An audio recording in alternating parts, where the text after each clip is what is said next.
don't know if I can be bothered tonight, but I will be. Hello! How are we all? Not too bad. Can't complain. You can't complain. Oh, that's good. I can. Well, I can. Obviously I can, but I'll complain. if you want me to. I mean, Welcome to the Cosmic Council, where three grumpy old giffers be grumpy old giffers. repeatedly. You still can't see Horace. Oh, Mr. LOWBOT's around, look. I know, yes, it was lovely to see him pop up earlier. We've got hellos from Sean, from Steve, from Martin, from Ben. I keep forgetting it's got this silly... Okay, I'll start again. We've got hellos from Sean. TikTok, TikTok, TikTok. There we are. We've got hellos from Steve. TikTok. We've got to be able to fix this somehow. Yeah. Definitely. Hello from Martin. Oh, this is awful. And Ben. The power of technology. And just in case anyone doesn't know, you should all know by now, but viewers may not. Toy Slice is here. This is the artist previously known as Dave Nipples.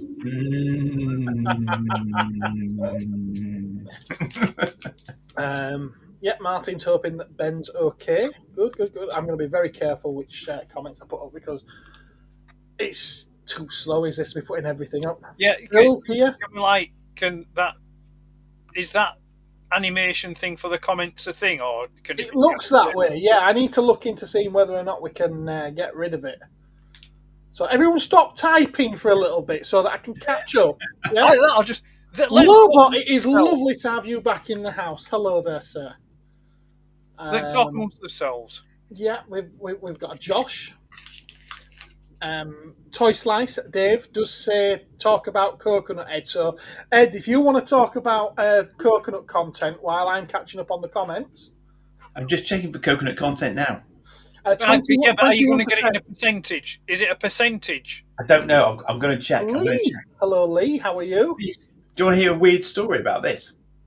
Go on, then. Go on. I got this in the little shop in the railway station on the way home because I realised I'd forgotten to look at the other end because I was rushing from a train. This was the last bounty that shop will ever sell because they've discontinued stocking them. What? Wow. Right. I've got the last one. It's a twin pack. LOWBOT, you are a pillock. Why were you on the train with a Russian? Rushing for the Oh. train. Mario, Nice. hello there. There we are. I think I've got all the comments that aren't just chatting amongst each other. Yeah, I thought you were saying you'd got a double bounty with a Russian on the train, which could mean anything, really. Sadly, no. Let me see. Do svidaniya, comrade. It's going to not tell me how much coconut is in here, isn't it? That's shocking. There's a lot. Yeah, I don't know how to... It's got to be, listen, a bounty has got to be at least 90% coconut. Well, you're wrong because it's 21%. 21% coconut. 21% coconut. It's mostly sugar. I was going to say, it's not even vaguely hinting at the fact there might be something that's not fat, sugar, or otherwise bad for you in here. Not even vaguely. I can't even figure out where it says it on the wrapper, so that's completely pointless, isn't it? No, well. How do we turn It is on- responsibly sourced coconut, though. It does assure me. What, is these like coconuts that have naturally Oh, fallen? no, I'm wrong. Responsibly sourced. Mrs. Crimble's macaroons in Sainsbury's have a meager 30% coconut content and do not boast a slightly caramelised bottom. They're very poor. It's inviting me to scan it, but I'm not sure I want to. I gave Mrs. Miggins a ring last week. Well, no, sorry, this week. I gave Mrs. Miggins a call on Tuesday. Tuesday. And asked her what her coconut content for her pies was. So hopefully she'll get back to me at some point. I'm still trying to figure out how to turn animation off on the comments. And Andy's still reading the wrapper of a bounty. Uh-huh. Well, welcome. I like to keep everyone informed, but I can't. It's got no. Isn't it weird? It's like its primary selling point is its No, coconut. it's still doing it. How much coconut it's got in it? It's just shocking. When it Taste of Paradise, or was that Turkish Delight? No, that was Turkish Delight, wasn't it? I don't know actually. Taste of Paradise, or is it Bounty? Patrick, good evening, sir. How are you? I mean, Turkish Delight really is just a block of jelly with chocolate on it. Even the QR. Dave, what have you started? I'm doomed. Good evening, Jumpy. How are you? Let's do that. All right, here we go. Now, unless we're talking about the ads a little bit later on, can we stop talking about chocolate and confectionery? Yeah, talk about adverts. That's later. To start off with, we're following on from last time's conversation. When we were discussing, what were we discussing last time? Last time, the sequels that never should have been. That was it. The sequels that never should have been. So tonight we're talking about the sequels that should have been. Right. What film from your childhood, or any time I suppose, really, deserved a sequel and never got it? I'm going to pip it at post and say Last Starfighter. But it was the last one. Yeah. Yeah.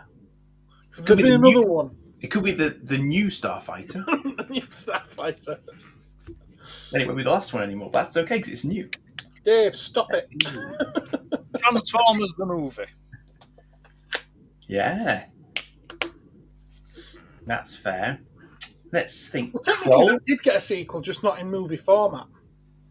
Well, that's you're nitpicking now.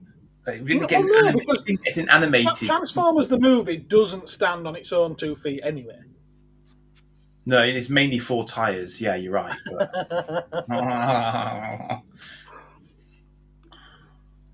I don't know. I mean, if you watch the UK version of Transformers the movie with the opening crawl, you could You could go into that film without having seen the cartoon previously. Yeah, I don't think you need a huge amount of backstory. No. It's good robots versus bad robots. Yeah. You see, because obviously the American release didn't get that opening crawl like what we did over here. I remember eating jelly cubes straight from the box. Yeah, I used to do that. So Transformers... Spot on, Ben. Spot on. He's got a good one here. Look at this. Yes. That has been... Neil Blomkamp keeps circling around that one. Yeah, there's talk of a sequel, isn't there? Titanic. I mean, it has a spiritual sequel in with like Elysium and Chappie. Well, Chappie could do a sequel. That'd be cool. Yeah, Chappie could do with a sequel. Yeah, I do like those films. I mean, it was interesting because I was watching a documentary about Neil Blomkamp and his movies not long back, and District 9 really was the only one that was a profitable film. Mm-hmm. Yeah. Mm. The other two have become kind of profitable in a way since, with like rental and like DVD sales and things like that. But they're more cult classics rather than like financially popular. But they're both films, like I say, Chappie and District 9, do need sequels. I mean, the 3 films that I really like and really enjoy. However, that said, the only thing that I don't like about Chappie is the human characters. Die Antwerp, the band that they've got in there. Somehow he returned. But it's like, I get it in a kind of a sense, like they're trying to portray this really sort of like grimy kind of seedy underbelly. I see what you did there, Ben. I see what you did there. But other than that, yeah. It's had a spin-off series and everything, though, Pacific Rim. I mean, Flight of the Navigator. Yeah. Never-Ending Story did have sequels. It did, yeah. Every time I think of one of these, I have to pause because I had to process and think, oh, yeah, and it had a really rubbishy sequel that I didn't really watch ever. Well, that's what I mean. Flight of the Navigator could have a sequel set now, when they do the whole, like, 30, 40 years later, so that kid is now an adult and maybe it involves his kids kind of thing. The only thing the Navigator 2, Sex on the Spaceship. Phil says he never liked District 9 and Chappie was worse. Oh. Well, yeah. Hello, Kat. How are you? Cat. Everyone's entitled to Are that. you well? Indeed. Their Please. incorrect opinion, obviously. An opinion nonetheless. Please. Please. Oh, wait. Goonies. Goonies is getting one. Is it? Is it definitely? Yeah. What's that? It's getting one now. Goonies. Goonies. Yeah, no. No. It's far too late. No. Far too late for it. Leave it alone. Oh, no. That's what I was just about to say to this guy. Hello, Rum. How you doing, mate? Your happy naked day was a few days back, I remember. You've already been naked Star recently. Wars Episode 6, because they never did do a sequel to Return of the Jedi. Yes. Good evening. Yes. Steve W. Morgan. Yes, completely and utterly agree with that one. Oh, I'm not. What, Firefox? Yes, Firefox. Oh yeah, there was a book sequel. There is, Firefox down. Yep, that Yep. It does need a sequel. Firefox. Okay. Great film is that. What about Troll? I didn't realise Firefox was even a film. Yeah. Oh, Troll? Oh, it's a Troll. brilliant film. It's a good film. What, Firefox? Yeah. Okay. Firefox is a great film. Yeah. Useless information time. The lead actor in Kroll. Yeah. It's the same actor that plays Paul Eddington in DS9. DS9. Yes, I found that out relatively recently, actually. All right. Funny It's just that true he's a story. bit bald. Palps is suggesting Thelma and Louise. Yeah, Tales from the Ravine. Yeah. Tales from the surprisingly bouncy and soft ravine. Yes. Yeah. I'd like to. I mean, if we bring it a bit more up to date, I'd like to see sequels to two of my guilty pleasures, and that is Pixels and R.I.P.D. Was there a sequel to R.I.P.D.? No. No. Was there not? Oh, interesting. No. Yeah, I'd like to see sequels to them too. So I enjoyed them. I didn't find anything particularly wrong with them. Good shout, Josh. Good shout. She's due on, isn't she? Yes. Keep muttering about it. Well, there's six books, isn't there? Yeah, I think Cameron's wanting to jump on that. Wouldn't surprise me. You know what that'll be then, don't you? Elita Battle Angels. Yeah. Elita 2 is being done, says Steve. Predator's been done to death, so's Terminator, so none of them. Titanic 2, Who Left the Bath Running. Nice. Event Horizon. Ooh, that was a good film, was that? But I mean, to be fair, it's not had sequels, but it has had other films because it's in the Heart of Darkness. So it's like, you've got Event Horizon, or you've got Apocalypse Now. It's essentially the same film. Yeah. Robot Job. Jack doesn't know what we're talking about. Well, I don't think we know what we're talking about. Films that should have got sequels, and I don't think there's ever been a My Little Pony film. Oh, there would be an animated one, surely. Yeah. The opening credits of Star Trek 3 used unused footage from Firefox just flying through the clouds. Yes, it did, and it was also reused for the flying through the clouds on Back to the Future 2. I think it was for the opening credits, if I recall rightly. Yeah, it's been used for a few films as that footage. I'm going to suggest one that I'm surprised Eddie hasn't said. Actually, Iron Giant. Yes and no. I kind of think it should be left. Okay.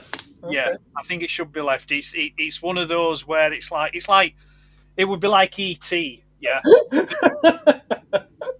they're just sort of like there's some films that you've just got to leave alone. Again, E.T. had a sequel book. Yeah, but it wasn't. I don't think it was. I don't think Spielberg officially recognised it, did he? Give it a chance. Hasn't that not even released yet? Or you just can't decide on whether or not you're going to see it. Everyone in my work suddenly started putting Minecraft backgrounds on their teams. Apparently, teams has done Minecraft backgrounds. Yeah. Oh goodness. Oh yes. Gangs of New York.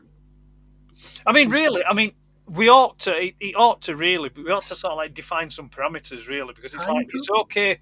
It's okay saying, sequels to films that didn't get them, but maybe we should sort of like kind of narrow it down where at least some of the original actors could be involved in the sequel in a kind of like in a legitimate and convincing manner. So you say like something So, like, probably not The Thing then. well, now you see, there was years ago a treatment for a sequel to The Thing, actually involving Kurt Russell and Keith David, but it was set sometime after, sort of like, they got rescued and things like that. But I mean, sort of like, because it's like, if you'd say like, a sequel to Total Recall, yeah, it's like, well, could you convincingly have Arnold Schwarzenegger in that sequel being effective, given his age and how much time has passed since? Yeah, it's like the Goonies thing. You see, it's like, it's okay saying, yeah, they're going to make a sequel to the Goonies, but for a fact it's not. The story isn't going to be about the Goonies. It's going to be about other characters, much like Ghostbusters Afterlife. Yeah. It's going to be Goonies the next generation, isn't it? Yeah. I mean, I did enjoy Ghostbusters Afterlife, but I wanted a sequel that focused more on the original characters. Yeah, rather, I wasn't particular. I was more interested about what Dave. I mean, I know Harold Ramis had passed away sadly, but it's those are the characters that got your interest from the original films. Yeah, because I mean, Baby Driver was good. It's like Ghostbusters Afterlife is kind of. It's less of a sequel and more of a reboot. Yeah, and it's got that, and it kind of plays on that Stranger Things vibe as well. Yeah. No. Yeah. Interesting. Yes. Yeah. Interesting. Yeah, so many games. Solo games 2 done Electric that Boogaloo. occasion. I mean, there's never been a sequel to Stargate. No, there hasn't. I mean, you had the TV show, but the TV show was more or less a kind of a retelling of the film, wasn't it? Yeah. No. Well, different characters, different actors at least, but yeah, they were recast. It was broadly a follow-on, though. Yeah, it followed on from the events of the film. It is a direct follow-on because they have the tissue gag in it in the first episode of the first. Right. There's a lot of references to. Is there?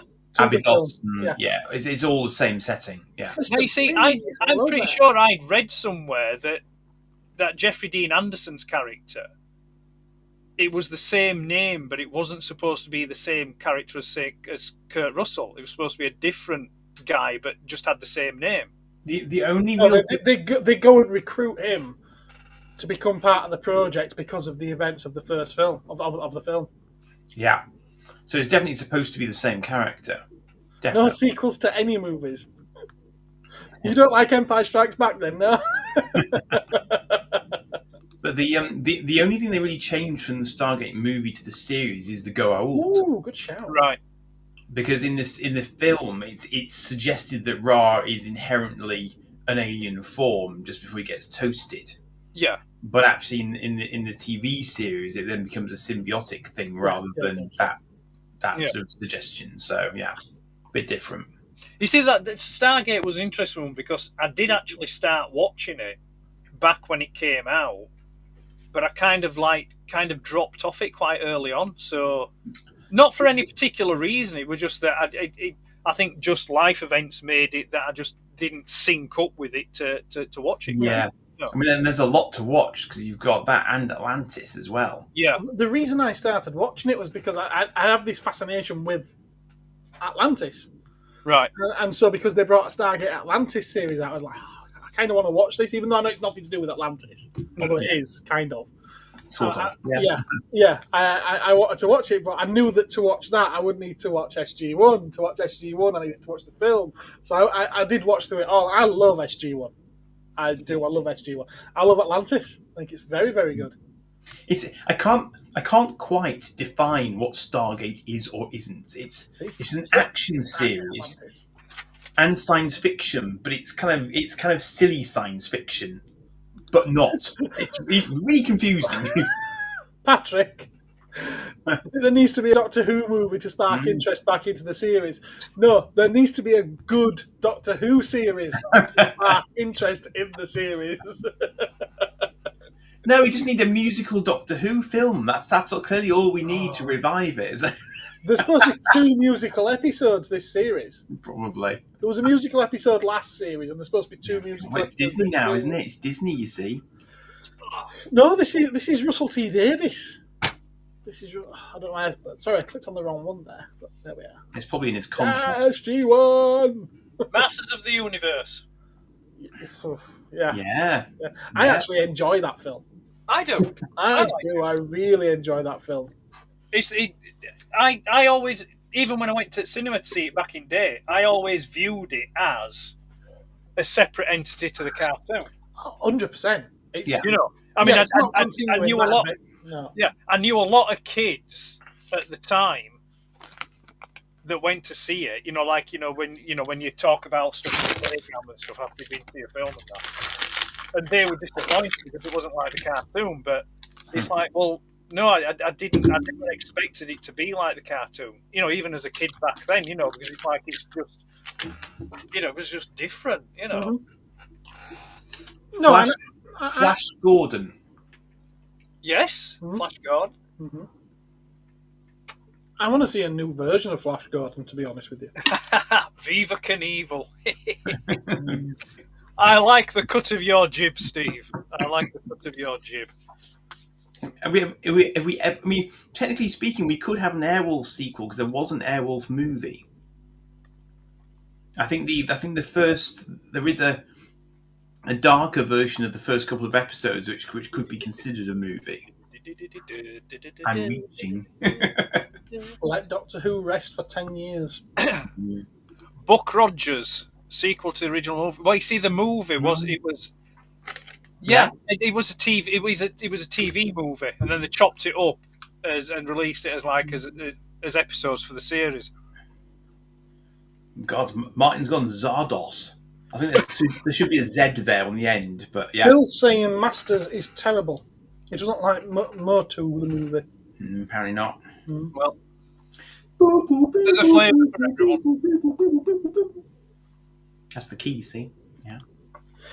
That's an interesting suggestion there, Dave. What about Willow? Because it's technically had a sequel series now, hasn't it? But it's already been deleted by Disney. Has it? Yeah. Ow. So, does that mean it's been decanonised as well? Well, if we're talking about Willow, then I have to throw Labyrinth into the ring. Yeah. I was going to say Dark Crystal, but of course we got Age of Resistance, didn't we? Yeah, we did. Yeah, we got Age of Resistance. It wasn't bad, to be fair, Age of Resistance. It was all right. I did fall asleep during the last 2 episodes, and I've never felt the need to go back and watch them. That's what I said, Gap. I said that it was a film, and then it was chopped up into bits to be shown as TV show. That's what I said. Well, I think, didn't you say it was a TV movie? What are we talking about now? So I've lost track. Buck Rogers. Yeah, Buck Rogers. No, I don't recall it having being a feature film or a cinema release.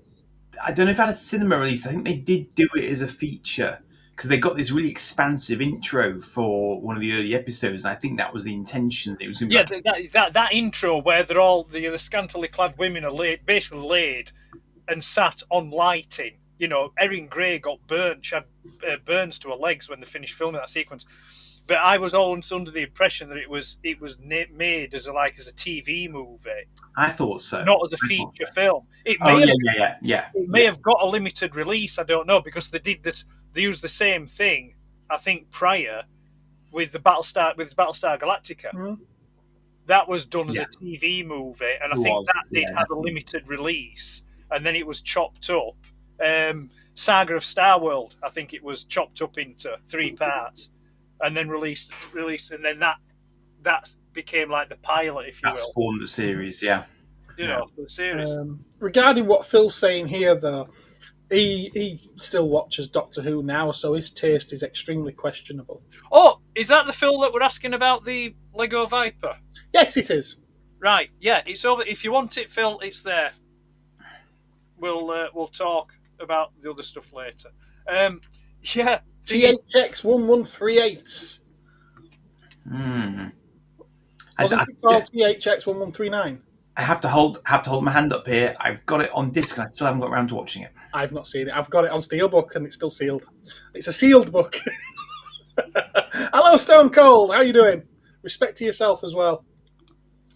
Airwolf, Blue Thunder, Street Hawk all had movie-length features, then series, but no second movie. Yeah, because I used to rent those. Oh, you see, Blue Thunder.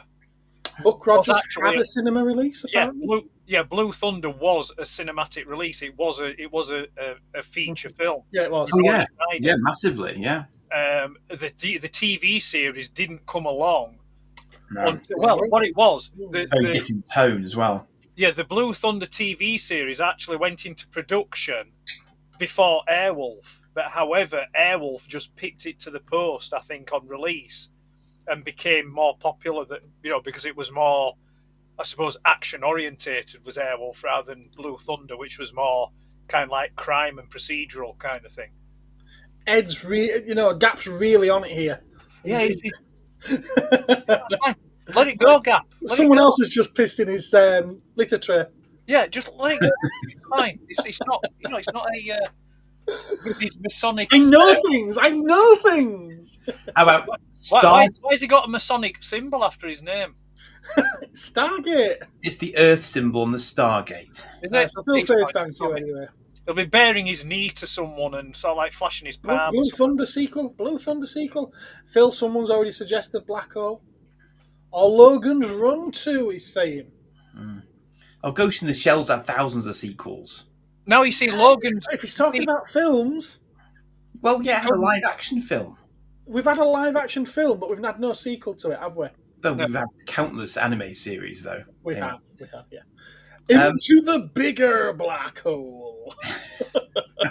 What about his deep dive? Star Chaser Legends of Orin. Okay, very deep. Yeah. Very, very deep. Who's heard of that? Yes, we know, Dave, but we're talking about films that should have had sequels. Ooh. But, Logan's Run.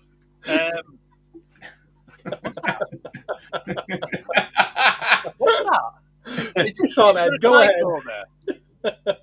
Go ahead. Shawshank Redemption, eh?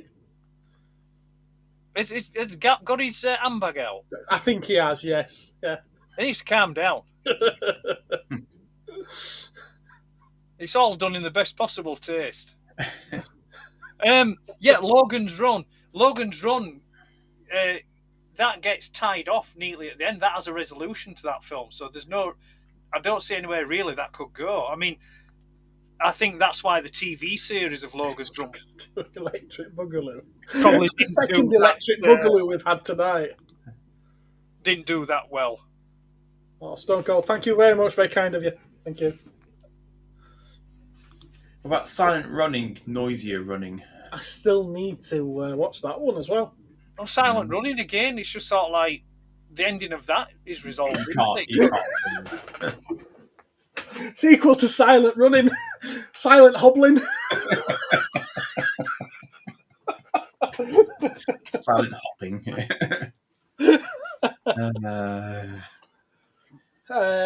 Logan's Run could have had a sequel for them chasing them after they got out of Dome City, but they did that in the TV show Logan's Run. Well, yeah, but who's left to chase them? Because at the end of the movie, it all gets resolved. The kind of like all the people come out of Dome City. They realise that they don't have to die when they turn 30 or 25. Did anyone ever see the Swamp Thing series that got cancelled early in production? Can't remember if they aired a whole series.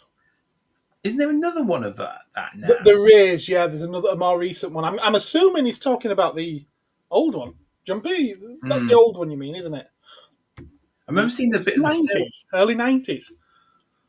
Yeah, I remember seeing a bit of the film of that, I think it was, but yeah. Martin's just seen himself in the mirror, apparently. It's not like me to pass compliments, is it? Why am I doing that? He's just seen a picture of me. No, he's just seen a nice wall that he likes, that's all. Ed's ginger.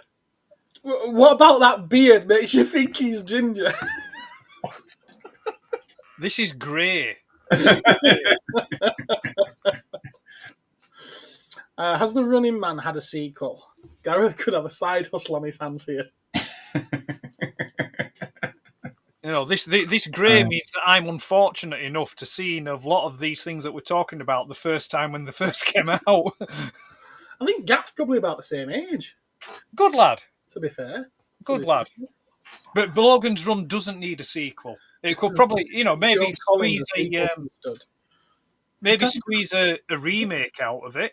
But then again, what would be the point? What's the point of remaking some of these classic cult films? Because it's just like they don't bring anything new to it. I would like to see a remake, not necessarily a remake of Flash Gordon, but a new retelling based on the original comics. Some new adaptation of that, and I'd like to see it have some legs where it actually goes on to have a full, a good telling of the many stories, right, of Flash Gordon. Because I don't think that's ever really been done well. Well, no, it was done in black and white. I remember Buster Crab one, but it's. Yeah. I've tried. It's hard to watch now. Of course it is. Yeah, it's hard. But we're talking someone here who loves all this old stuff. Supergirl. Yeah. Yeah, but it'd have to have Helen Slater, and she's aged out of the role now. We'll see. Should it have had a sequel back then? That's what the question is, really. Not would you have a sequel now, but would a sequel after the film was made, should they have gone on to make another? I think if they had have done a sequel back then, it should have been a sequel where it's crossed over with Christopher Reeve. Had Christopher Reeve in it. Yes, I agree with that. Yeah, yeah, that'd be cool. But yeah, you mean the modern one then, Jumpy, of Swamp Thing? Okay, fair enough. I'm aware of it. Just to address the Flash Gordon thing, maybe that'd be something that would work better if it was like someone said like a Netflix thing where they could have, they could develop the characters and the story more rather than just containing it to a movie. Because you've got lots of other worlds and planets and stuff that are involved that you could explore further. And that'd be dead easy. Flash Gordon falls through a time warp. He's in the modern day. Bang. Memphis Belle. Yeah, Martin. Let's just ignore historical fact. That's fine. Yeah, Saving Private Ryan 2. If they put Spectre in a movie, Logan's Run sequel, you would probably watch it. I don't know. I think there's a spectrum to some of these comments tonight. I want. What about Robot Jocks 2? Oh, I'd watch that. Yeah. That's one that I have seen out of my Blu-ray collection. Ah. In fact, it came. I showed you the box set that it came in that time. I remember it's the Arrow release, isn't it? That's right, yeah, and it's the only one out of that box set that I've watched. Got the International Special Edition of Supergirl, numbered with the international film release on DVD. They only made 50,000 of them. Wow! So just about enough for everyone who wants one to have two. Ouch. There's 49,999 of them on discount in B&M. They did a Flash Gordon series in the early 2000s. Like I said, I want to see them do it good. Don't get me wrong. I did enjoy Supergirl. It was. Sorry. Did you, Ed? Did you? Now, don't tell anyone. Would it be 8 or would it be 14? Supergirl was one of the films that I saw at my local cinema by not having to pay. Oh, really? Ooh. Yes, there was a back door that was. Was there now? Yes, there was. There was a back door. I plugged my modem in and I found the back door.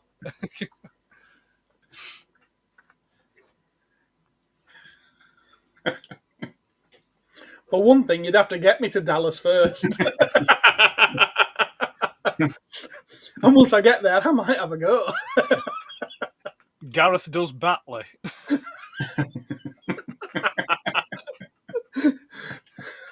Fight Club. What is it with the Electric Boogaloo? It's an old Canon film. Electric Boogaloo. I know, but for everything Palps is suggesting, Green Mile. Yeah. Okay. That would be difficult to make a sequel to. Somebody mentioned War of the Worlds earlier. Yeah, I think that was Martin. Yeah. Now you see the thing is with War of the Worlds, Trauma film. I'm still waiting for a, and I use this term. I do appreciate and I do like the original 50s War of the Worlds, but I'm Classic. still waiting for a good adaptation of the War of the Worlds. You know, I would like to. I'm really biased as well because I'd like to see an adaptation of Jeff Wayne's version. Yes. And I would like to see the tripods look like the look Yeah. in the artwork for Jeff Wayne's.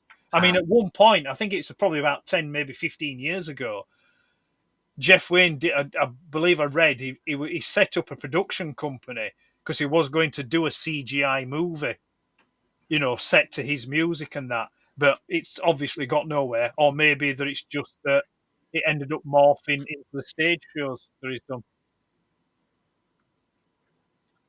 They should do a Manic Miner movie. I'm discussing video games that should be made into films, I think he means now. I think he means films, yeah. I'm sure Jack Black would be up for it. Well, you could get a sequel out of it, couldn't you? Jet Set Willie.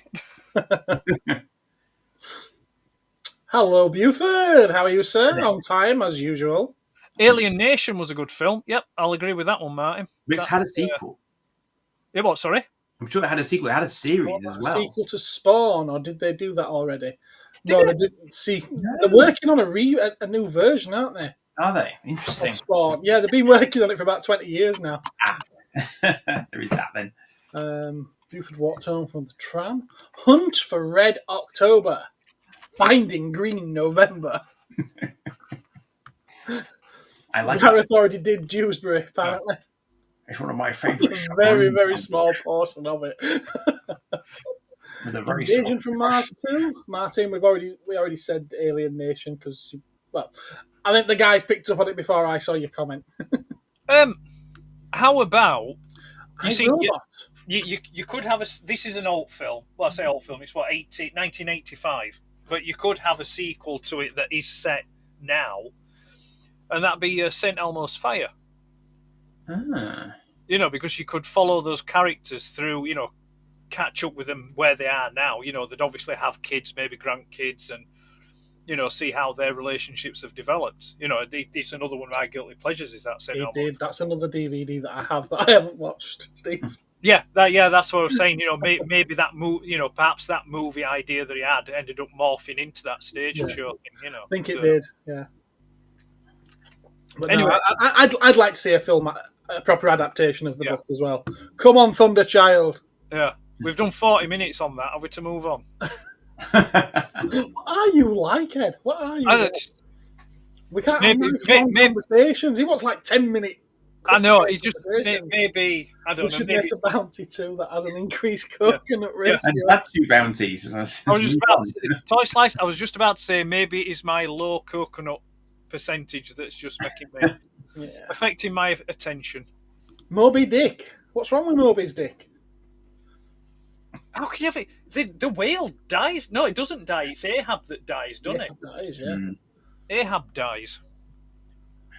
Yeah, there we go. All right, then. If you really want to move on to the next topic of conversations. Snow White 2, In Search for More Powder. which has probably been made, let's face it. Yeah. Hey. No, it'd be Snow White 2, The Revenge of Scarface. Hugh Chapman's Van Helsing? Yes. I liked that, and it did deserve a sequel. Yeah, I'd go with that. Another one, same vein, League of Extraordinary Gentlemen. Yes. Yes. Yeah. They just need to find a way of making them without spending stupid amounts of money on them. Hey, Highlander. Oh, no, wait. Master and Command. Take that man below and clamp him in irons. I forgot the name of the author. Toy Soldiers 2. It's gone. Do you mean the Toy Soldiers with the toys in, or the Toy Soldiers with Will Wheaton and Sean Astin? Both. Yeah, I mean, there's loads of films really that you could think about. Snow White 2, Say Hello to My Little Friend. I'm going to stick an S on the end of that. She had 7 of them. Yes, that's a film that could do with a sequel. Because it's never had any. No, none of those. Yeah, but you don't have time to watch them because you spend too much time with your family. You know, it's all about family. It means Toys, the Robin Williams film. I don't think I've seen that. Have you not? No. Oh, it's quite good. It's quite good. No. Hang on a minute. Yes, Steve, I'll go with that. Dog Soldiers. Have we discovered a film that I've seen that Ed hasn't? No. That's happened at some point. We're only 2.5, 3 years into these live streams. Listen, I'm sure there's lots of films that you've seen that I haven't seen, but Yeah, but we've not gone into my internet history. Nope. I thought it. He said it. All right, then. It's been over 40 minutes, as Ed says. Let's move on. Let's talk about adverts, then. Your favourite adverts that you remember as a child? I can't believe this is a topic on the council, but it's been asked for by multiple people and championed by even more. So... Umbongo. Yeah. Mungo, they drink it in the Congo. Yeah. Kiora. Kiora. Kiora. Trio. Yeah. Finger of fudge. It's just enough until it's This is going to be a very short. It is. We're just going to like shout. Yeah. Milky Way, the red car and the blue car. The race. You're getting all legit. You're a scientist. He's even put it in there, look. Yeah, Cadbury's Flake. Cadbury's Flake, yeah. Give that advertiser a raise. On the Let's back of face it, the Caravan. Core memories. This is core memories, and it's adverts. I mean, come on. A bit of Kevin Keegan and Henry Cooper, a bit of brew, splash it all over. Yellow Pages. Yeah. There were some good adverts for the Yellow Pages. My name is J.R. Hartley. Yes, that's another one. Oh, Mr. Soft, won't you tell us why the world in which you live is so soft and rearranged? Even as we were singing along, I was actually thinking of actual adverts I actually remember. Okay. But you see, the fruit. That's still stuck on the last topic. The man for Uncle. The fruit and nut advert. I remember the older ones with Frank Muir in. And you say everyone's a fruit and nut case. Yeah. You know, the really old ones. The Gold Blend, the Nescafe Gold Blend adverts with Giles in. Giles. Yeah. Carly says, Anthony Stewart Head. On that, then the Charlie Says ones, the That's old adverts for. That's a safety film. Yeah, the safety film ones with Donald Pleasance, the Dark Water. I'll be back. You know, that's why they were good adverts. That's why our generation is tough as nails. You know, because David Prowse, Green Cross Code Man. Yeah. With a knockoff R2D2 in it. Gap is like, what are you doing, Gap? He's like, Stone Cold Fellow is a man, a gentleman of style and taste. Yes. I like G-Force, animated cartoon back in the day. True. Yes. Make room for the mushrooms. Gap, there may be a bit of a culture gap here, I'm afraid. Yes, I think there will be. But feel free to contribute. Yeah. Oh, is Gap from over the pond? Yes, he is. Yeah. Oh, of course he is. Yeah, sorry, I've just realised who he is now. Sorry, Gap. I'm not firing. I would like to buy a clue for $5. Obviously, I didn't introduce it very well, or you weren't listening. What? We're talking about ads, commercials, commercial advertisements. Yes, commercial breaks, or ads that would have appeared within your commercial breaks. That take you back, that you remember from your childhood. Now, you see, I remember now. You see, this is one of these folk. This is one of these folk. Yeah. Wasn't Gap ill? And he'd been away. He was, yeah. He had been away for a while. Apparently, he's a lot better now. Oh, good stuff. Good stuff.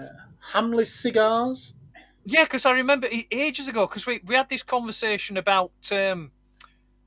I think it was a Starburst magazine. It must have been some early last year, I think it was. We were talking about Starburst. I think it was Starburst magazine. We like an Indiana Jones, Raiders of the Lost Ark feature in it. Oh yeah. That's right. Yeah, I remember that. Yeah, That, I couldn't. It was one that I had as a kid, and I couldn't remember the issue number. And then I started to think maybe it wasn't a copy of Starburst. It might have been a different magazine. Starlog. Yeah, I've got a few examples of old ones actually. I should do a video on that at some point. Because the main reason I wanted Steve it was just typing the green cross code, man. it had a feature in it about Empire Strikes Back and the miniature models that were used in the filming. Great, lovely, thank you. In terms of ones that I actually sort of remember, now this might be a false memory because I've seen it recently, but I suspect that I do remember a Starbird ad where they were literally just sort of doing that with it on the telly to demonstrate what it did. Yeah. Like a little kid in like a cadet uniform when he was being tested by Imperials or something. And I also remember an advert for Elite. I don't know if anyone else remembers this, where the kids were sort of sat there, actually sort of playing it, but he was dressed in a spacesuit and stuff, to advertise it. So the Nescaf ads, in anybody else's headcanon, were they set in the same universe as Buffy the Vampire Slayer? No. And were they the Ripper in between missions or whatever? No. Because Buffy didn't exist in 1983. No. I said the same universe, not her herself. Child World. What's Child World? Skull. Jumpy's put that. Skull. The animated arts with Hagar the Horrible. Okay. He's also said Hofmeister for a great lager. Yeah, follow the bear. Yeah, I remember the old Hofmeister adverts. Do you remember that? Yeah, how could we not think of that one, Dave? Do you remember that Guinness advert? Has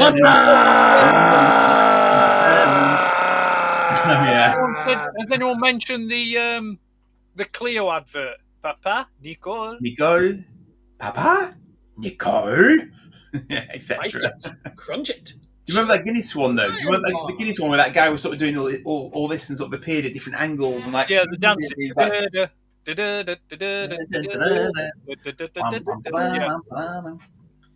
What was that? One where you sort of said you just can't not chew or something. Remember that one? Fruit pastels, round tree fruit pastels. Yeah. We all know the best ad. It's when a little kid opens the door of the VW using the force. Yeah. Steve's got one there. Tell Sid. But what that British gas, or was it British Telecom? When British Telecom started doing shares. Yeah, it was Telecom, wasn't it? Oh, was it? Okay. It was Telecom, I think. Yeah. That was a big thing in the day, wasn't it? That was one of the first. Oh, what a relief it is. Yes, Podrick. Yeah, Palpatine. Yeah, Guinness did have a toucan. They did? Yes. Toucan play at that game. I'm guessing that's going to be not for us. What was that chocolate one with like the ninja and stuff? Was it Milk Tray or? With the ninja. Yeah, Milk Tray. That's the one that I said first. Yeah. All because the lady loves Milk Tray. Cadbury's Gorilla. Oh, Phil Collins. Yes. Trio. Yes, Martin's getting in there. I said Cleo. Right, that's why I asked. Had anyone mentioned the Cleo adverts? Get busy with the fizzy. Soda Stream. Yeah, wow. Soda Stream. KP Crisps with the little brother fryers. Yeah, can I just mention that Soda Streams were absolutely awful. Awful. Yeah. And Lee did actually mention Cadbury's Gorilla because you can't go wrong with a black gorilla. Yeah. The Smash robots. Do you remember them? Oh God, yes. Yes. For Mash I nearly bought one last time I was at Doncaster. Yeah. Smash used to be nice. Just eating dry out of the tub. What's Cocoa Puffs? Puffed up Cocoa Sugar Puffs, but chocolate flavoured. Yeah. Cocoa Puffs. That must be a States thing. Do you remember Ice Magic? Yeah, Ice Magic, yeah. Oh, I loved Ice Magic. Yeah, I loved a bit of Ice Magic. I remember the Black Magic adverts. Yeah, they were another like selection box Milk Tray, weren't they? Yeah. Yeah. The old the Lynx effect. Wasn't Cliff Richard part of the adverts for Black Magic? No, he did No? a song called Devil Woman. She's just a devil woman. Okay. Do you remember the Lynx Effect adverts? Blackbird eating a banana. Cocoa Puffs is a cereal. Yeah, I'm guessing Sugar Puffs, but Yeah. chocolate flavoured. Yeah. Yeah, Honey Monster, definitely. Shows Oh, the Sugar money. Puffs, yeah. And the Monster Munch ones. Oh yeah. And the Munch, not Munch Bunch, what's the yogurts? Oh, ones with the feet as well. Well, Fiendish Feet, definitely. But no, I'm meaning the. What were they now? They were a yogurt brand. They did some that were like jelly yogurt. What fruit bunch? I can't remember now. Yeah, Gap over here. Gap it were Henry Cooper. Old Spice. Old Spice, yeah. Oxo adverts. Yes. You see, they were like a cereal as well in themselves. You know, it's sort of like Yeah, the that Fairy was Liquid. Linda Bellingham, wasn't it? it was. Yeah, Yeah. the Fairy Liquid adverts as well. They did a lot of those, didn't they? Was there a Polo Mints advert or something, or am I thinking of the Treebor ones generally? No, I remember the Fox's Glacier Mint advert. Oh yeah, with the animated bear. Yeah. Yeah. Prize Guys yogurts. I don't know that one. I don't know why, but I'm sat here with the theme tune to Puddington Peas in my head now. Down at the bottom of the garden, amongst the birds and the bees, there lived a lot of little people. They called the Poddington Bees. The Poddington Bees. It must be the drugs that I'm on. I always said I'd never sing on any of these streams. Yeah, the mint with the hole. Yeah, Polo, mint with the hole. So what, you haven't done any singing yet, Gareth? You're fine. Anyway. Man from Del Monte, he said no. Yeah. Yeah, the man from Del Monte. Gosh. Although Martin did mention Del Monte earlier as well. It's crazy though how much effort they must have put into Commercials, okay, making that's a local thing to you. Tell you what, one that I used to like as a young, like pretty early on as a young kid, there used to be, it wouldn't have been a national advert, it was more of a local advert, and it was for, it was at Christmas, and it was the Christmas advert for the Arndale Shopping Centre at Manchester. Oh, okay. Yeah. I believe they had one at, they might have had one at Bradford as well, an Arndale Shopping Centre at Bradford as well. Right. There was, I always seem to remember the advert for Jolly Giant. Yes. Oh yes. Ho ho ho! Green giant. Giant. Green giant. Yeah. I think at my mum's house, I think they still have My Little Sprout, which if you sent off ring pulls or some labels or something from little tins of sweet corn, you know, the Niblet sweet corn, sent them off, and it was probably about 8 inch. And it was like, because you had the Jolly Green Giant, and then you had like the little Niblet, which was like a kid character that was with him on the adverts. And it was like, it was that thing that Gareth talked, you know, like the soft blown vinyl thing. It was one of them. I remember Rail Riders. Do you remember Rail Riders? I don't know if that was on TV though, if it was just in magazines. Those ads. Remember Ka-Ching? I'm pretty sure. You know, Ka-Ching Saver I'm Strip. not reading that name out. Yes. He also did the Clunk Click adverts. Yeah. Remember? Clunk Click, every trip. Finger of Fudge with the kids playing conkers. Yep. Oh yeah. Marmite commercials.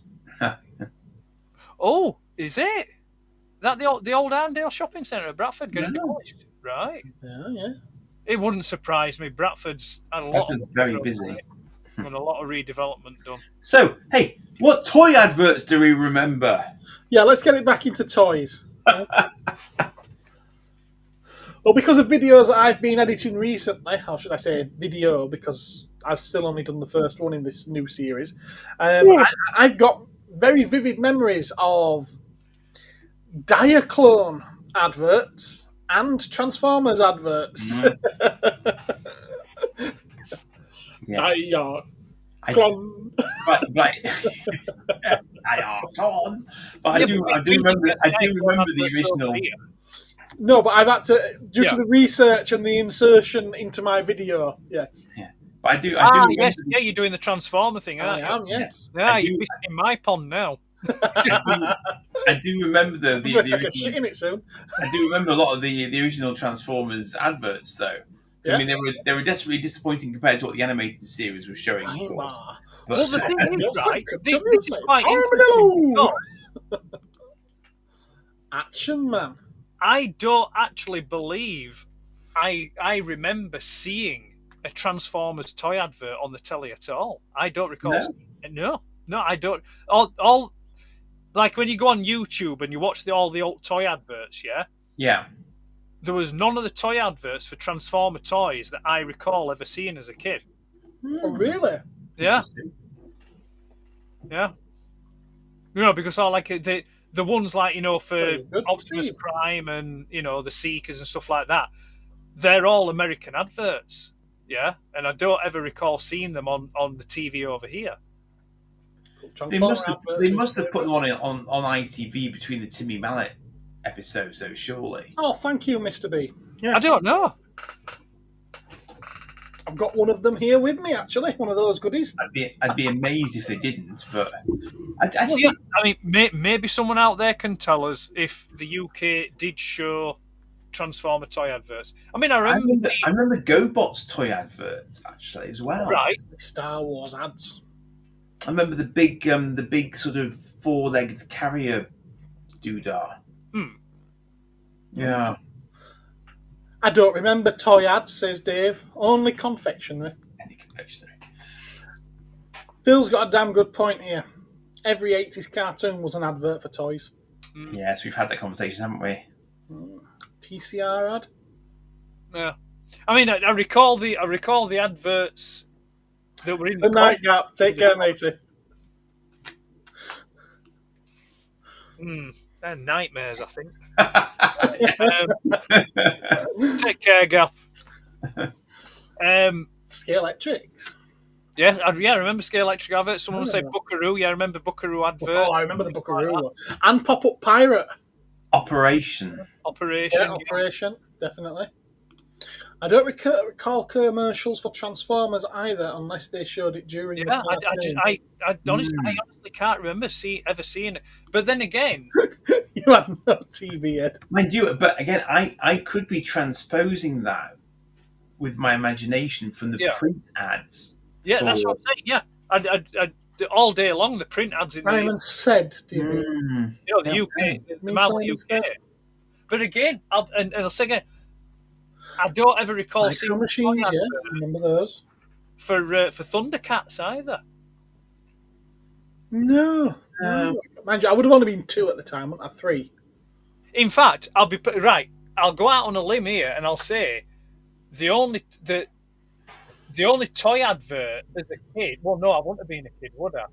But the only toy advert for an actual toy, other than the Action Man adverts and the Action Force, and maybe the odd Star Wars one. The only other one I remember seeing with any regularity was when the Turtles came out. Yes, yeah, I remember that. I wonder, are we sort of misremembering? I'm misremembering. I wonder if it wasn't so much toy adverts as people like Argos advertising the toys using the toy adverts from the States or something. Like Toys R Us doing those adverts. Yeah. Well, we see that's the thing. Does anybody remember ads for Motu? I can remember seeing adverts. Yeah, I don't ever recall seeing an advert for He-Man toys. No. See, I'm thinking because of my comics explorations on this front, there are a lot of ads for toys in the comics of that era, and I'm wondering if it was actually too expensive to run TV ads. Many TV channels at that point. Yeah, look at how long my finger is. And that's why she loves him. No one's pulling it. I do. I remember the Action Force, but he's said one down there, a bit further down. He's put Stomper 4x4s. I do remember the adverts for Rough Riders 4x4. You can try to stop them. I remember them, and I also remember toy adverts for wrist racers.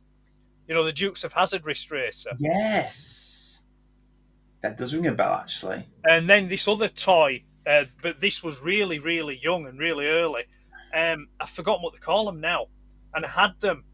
One was like an estate car, and then the other one was like just a normal, like it looked like a bit like a Chevy, an old Chevy.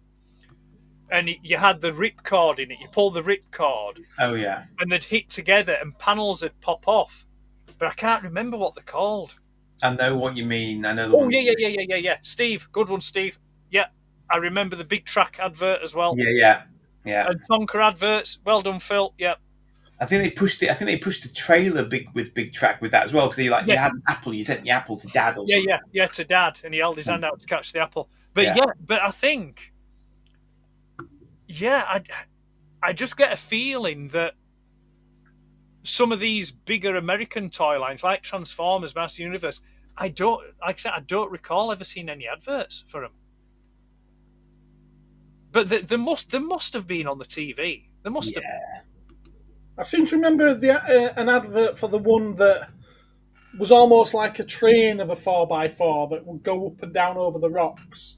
I've got an advert for that on the back of one of my comics. It was like about 8 or 10 wheels. Yeah, I know the one you mean. They were made by Galoob. Animal Tracks or something like that, I think they were called. Something like that, yeah. Like Monster Machines or something. Oh, nice. Generally, very cool, Stone Cold. Very cool. Let me just... Little did Dukes of Hazzard, I think. I seem to remember. I could be misremembering. I mean, I don't know. I remember seeing adverts for the Evil Knievel toys and $6 Million Man. Tin Can Alley.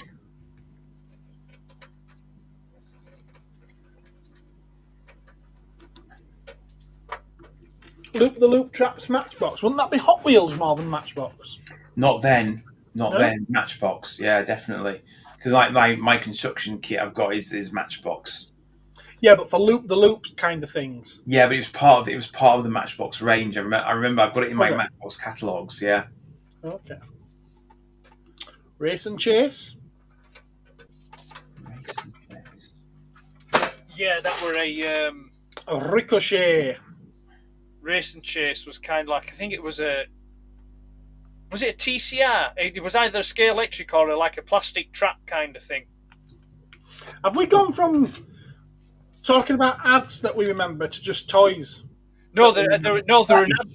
Yeah, Race and Chase. Yeah, Matchbox Super Track. I had that and I remember the advert. No, the Race and Chase. I think it was a TCR scale electric set, and it was a car and a police car.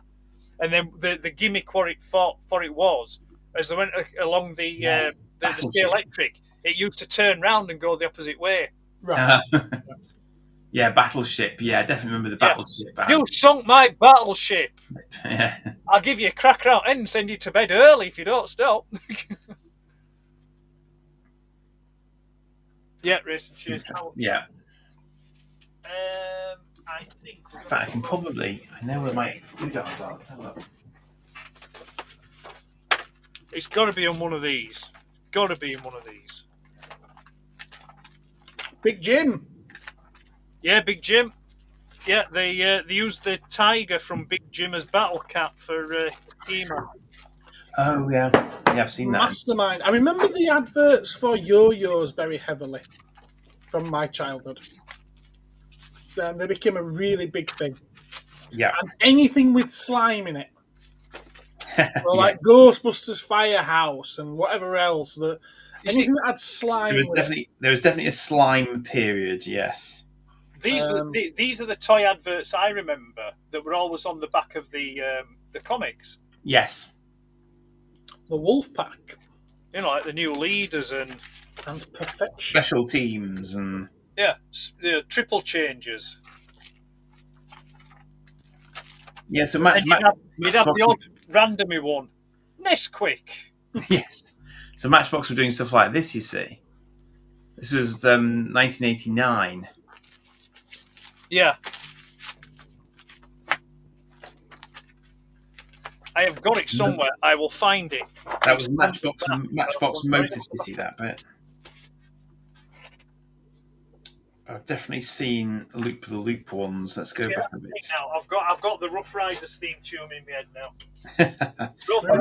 I picked one up the other day that was the A-Team one that went in the A-Team chopper. Do you remember? I moved it on again. Tiger was also used in a Tarzan playset. It was also used in Masters of the Universe. You can try to stop them. 2000 there as well. Hang on. Hey, I had them. Yep, absolutely. I've got them now. Well, you're just sad. Oh no, Joe's here. Hello, Joe. It's morph time.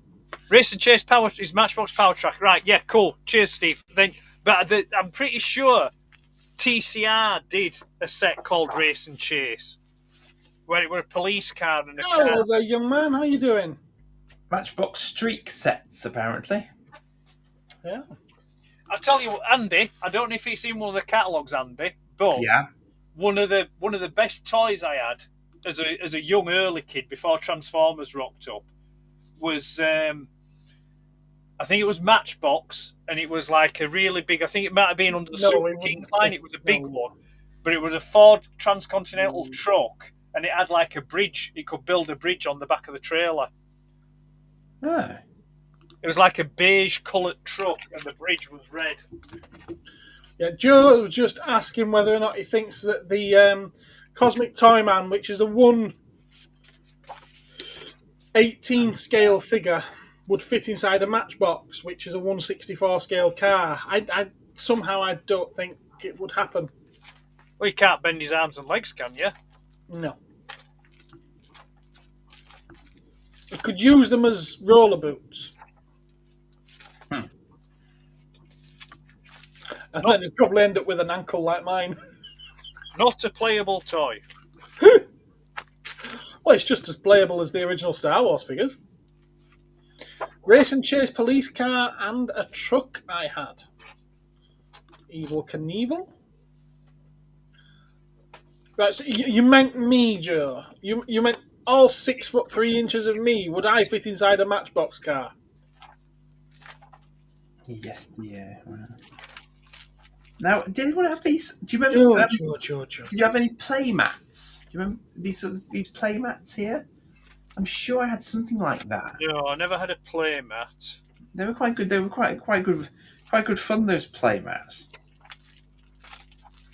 Yes, you do. You have a very nice 1/18 scale Lamborghini, don't you, Dave? No, See, can't is it- find it. And I is bet it- It's all left out. I need to get myself a pile of magazines or comics to look through while we're having a live stream. Was it like? It's great, isn't it? I know it's fun. So it was like a bridge constructing thing. yes, yeah. Yeah, I haven't found it. Matchbox cars that had dents in the door. The nearest I've got so far is it any of these, Ed, at all? Oh, no, much bigger. I mean, I had them as a kid. I had pretty much all of them. The one my favourite one of them was the one that like a futuristic truck with an airplane on the back. Yeah, there's that one's here, I think. Yeah, that one. But I had that, but I had the green military truck, and I also had a red one as well.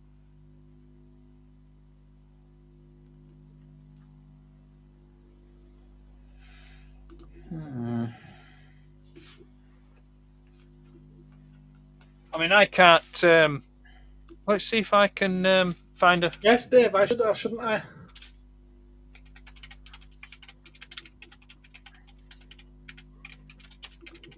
Now you might be remembering this range here because I used to like these as well. Yes. Yeah. Right. Yeah. So I've picked this one up again. This one here, the car carrying one. Yeah, I had all them. Adventures. And and the pickup truck actually as well, the recovery vehicle. Yeah, and I had all them as well. He was not at all spoilt as a youth, ladies and gentlemen. I've not no idea, Steve. I'm totally lost. I don't know what he's looking for. Mousetrap. I do actually remember the adverts for Mousetrap. Oh yes, yeah, I do as well. I do remember the adverts for Mousetrap. And Domino Rally as well. Oh, I love Domino Rally. They were ridiculously cheap and nasty. They all broke. I had a couple of Domino Rally sets. I had the one that fired the rocket off. I can't share anything on this, can I? Can I? Oh, yes, I can. I can. Now then, Andy, I'm going to show you what it is. Okay.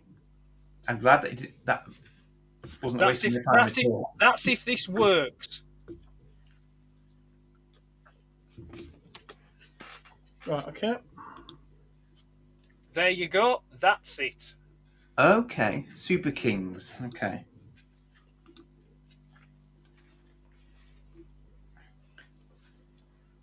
K44. Is there a carbon date on that at all? I don't know. It would have been. Robots. Yeah. It would have been early 80s. Robert, hello.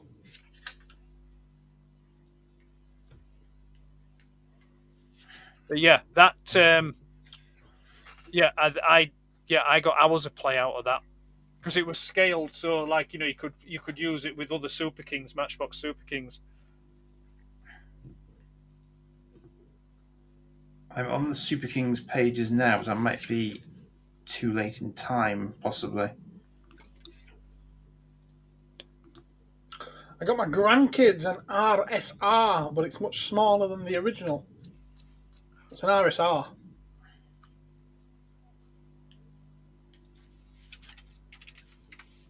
Yeah, this one must be too late, I think.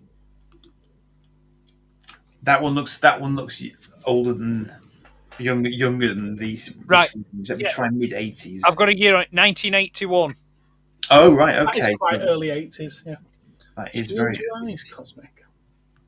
88, 85. Think how far back do my Matchbox ones go? But it apparently was produced from 81 through to 87. Yeah, it wouldn't surprise me. I was definitely looking at. I'll try mid-80s here because it might be in this one. Joe, before you post comments, can you just spare a moment to think whether or not the audience is going to have a clue what you're talking about? Because I haven't got a clue what you're talking about. Air blasters. I had buggy type car. Yeah, for those that have recently joined, because there's a few that's just hopped in, Joe and Robert. We're talking about adverts for toys or any adverts really from the past that makes you feel nostalgic. Can I be enlarged, please? Andy, I have just discovered a website that I think I'm going to lose quite a lot of time on, and it's the Matchbox Car Wiki. Of course it is. Yeah, that is. Yeah, that's the one. Yep. So that's from the 1985 catalogue there. Right. It was probably about. I don't think I probably had it maybe around 82 or 83 when I had mine. I feel like there's a great reference point. Yeah, I think I'm going to be spending a lot of time on the Matchbox Wiki. Hello, Reanimator. Well, it's cheaper than buying them, I guess. Well, that's the thing. I mean, this is a bit of a carryover from when we were on Toy Me, Toy You, but yeah, the Matchbox cars are probably one of the collectibles that I would consider, selling all my Transformers off and starting to collect. Oh, really? Yeah. I mean, I don't get me wrong, as much as I love Transformers and that, I think that deep down, I still have a great affection for all the die-cast stuff as a kid. You've got to understand, Transformers didn't rock up while 84, by which time I was 10. So I've got probably a good solid 5-6 years prior to that, which is all just die-cast and Action Man and Star Wars, Yeah. No, I mean, I reacquired quite a few of the old Matchboxes and stuff that I remember from my youth, definitely. So they've got a shelf. So, there was one that I coveted. My cousin had it, and I don't know if it was a Matchbox one, but it was quite large. It was probably about so big, and it was a red airport fire truck. It kind of it had a pointy nose, and then it actually had a working water pump on it. Oh wow! Squirted water. I can Okay. imagine they do that though. Yeah. And then there was 3 others that he had because his dad at that point, like we're talking probably late 70s here. He used to go across to Italy. I'll go and find one that I've got that's of that sort of. Yeah, just hang on a sec. And he did these. He had these cars. They were Polystal cars, Mm-hmm. and they were like rally cars. Oh, lovely. I'm aware of them, actually. Yeah, they were really nice. They had like a Volkswagen Beetle, a Fiat, and a Mini Cooper. They were really nice. One of the adverts I always remember from kids, and I've mentioned this before, but it's the Mr. Frosty slushy type. Oh, yeah. thing. Yeah. I never did get one. And it never worked. It didn't No. work. I know, because I ended up getting one for my daughters. Right. Because I was like, well, I never got one, so I'm going to make sure they get one.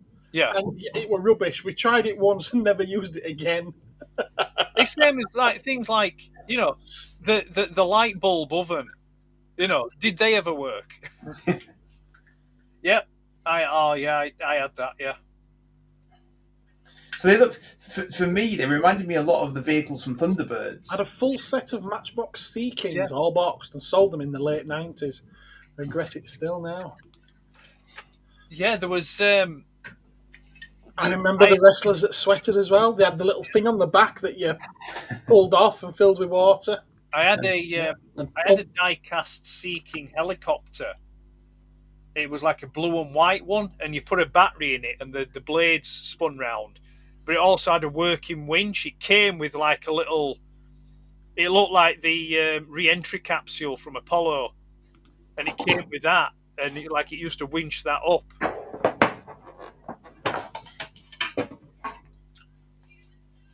I bet Andy's got it with a catalogue. Probably. I'm working on it. Did you read the manual? Ring Raiders. Apparently, Dave remembers the advert for Ring Raiders. And Mr. B had a Matchbox fire truck with the same cab. That cab actually exists in the real world. Gosh, I'm good. That's the boy, yeah, that blue and white one. There you go. Dinky. But this is Dinky. Yep, that's the one I had. Yep, the blue and white one. Sea King helicopter. There you go. As soon as you described it, I thought, yeah. No, that is. Well, Mario, you're right there. That's all I had as a kid was diecast. I love my toy cars, my trucks, my trains, because I had Thomas the Tank Engine trains as well. Loved all them. That and plastic dinosaurs. Don't think I had plastic dinosaurs. Oh, look, I love dinosaurs. No, I don't think I had plastic dinosaurs. Completely off topic, but at the weekend, I was sat out in the garden. We have a topic. And the biggest, most hugest helicopter came over. It was the Coast Guard helicopter. Oh, wow. Cool. Absolutely huge. And it was flying really, really low. It's probably about, I'd say probably about maybe 400 feet up. Absolutely huge. Very noisy. Actually came with bins as well. Yeah, they're not subtle, those Sea Kings. Magic Sand. And Fuzzy Felt. Oh, yeah. Fuzzy Felts. Yeah. Yeah. That's a proper childhood memory. That's a very, very core memory, those little things, yeah. Little tiny bits to them. I'll give you another core memory then. You're talking about Fuzzy Felts. This is going into the realms of toys from school. Because Fuzzy Felts was always the thing you played with at school. Yeah. You being a similar age to myself, Andy. I think you're the same age as me, aren't you? Yeah. Neither of them are going to mention the year. The Village with Three Corners books. Do you remember those? No. Oh, you probably had a posh education then. Were you away at boarding school, were you? I had Janet and John. Yeah, they were the Ladybird books. Yeah, Village with Three Corners. They were like Roger Red Hat, Billy Blue Hat. Stickle Bricks. Stickle Bricks, yeah. I've done a video on Stickle Bricks. Stickle Bricks. Buford's properly home now. And plastic straws. And he randomly asks, who remembers Condor Man? Yes. Condor Man. Yeah. I think we've discussed it before, actually. Yeah, It's Michael very- Crawford. I really want to get it on right. DVD, actually. I keep meaning to. It's on Disney Plus. Is it? Oh, of course it is. Yeah, well, it's a Disney film. It was great, though. It's pretty brilliant. Yeah, I remember going to the cinema to see that. Avengers eat your heart out. It's I like, on the vodka. Would I drink vodka whilst on a live stream? No, because I've got soju. Right, Gareth, those toys that you mentioned earlier on, they're called Power Machines by Galoob. Yeah. Ah, Yeah. They're definitely on the back of a Spider-Man and Zoids comic. Yes, those. yeah. That's probably why. Well, topic. Who remembers the band adverts? Well, do you want to remind us what they are? And we don't remember them because they were banned. Tango advert. You know banned. when you've been tangoed. Sorry, Nips. I vaguely remember Condor Man, says Dave. Bendy pencils. Phil likes a bit of bendy pencils. Smelly rubbers. Smelly rubbers, I remember them, yes, yeah. Bangers and Mash books. See, I remember the Bangers and Mash cartoon on ITV. Depending on how old you are when you talk about those, could mean completely something entirely different. He's rubbing his forehead. I'm in Doncaster and it's on the flight path for the Chinooks when they go south. Now they are big fackas when they go over. Cool. Had a small car from Condor Man with Michael Crawford, says Martin. Oh, wow. That's very cool. Joe says that he remembers when I first show. Okay. Do you Rockman Disney version? Condor Man Disney version? Do you mean Rocketeer? Rocketeer? Rocketeer is a phenomenal film. Never had a sequel. It's never had a sequel. Should have had a sequel. Neither did Biggles. No. True story. Or Slipstream. Remember Tarzan? Ad with the hard punching action? Well, I look forward to Disney remaking Tarzan. Again. You're talking about Rockman. And again. I remember Rocketeer, black and white thing. You know, Dave, the best thing about it is we've been joking about this Premier Inn thing all these months. It dawned on me, it's not Premier Inn that I stay in at all, it's Travel Lodge. All these months we've been joking about Premier Inn, and it turns out it's nothing to do with Premier Inn. Funny.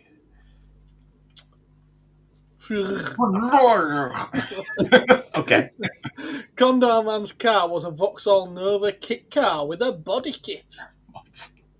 Well, don't burst our bubbles. Come on. To be fair, the Batmobile was something similar, wasn't it? Did you hear they have changed the names of the Beano, like Fatty and Spotty? Yes, they have. Yes.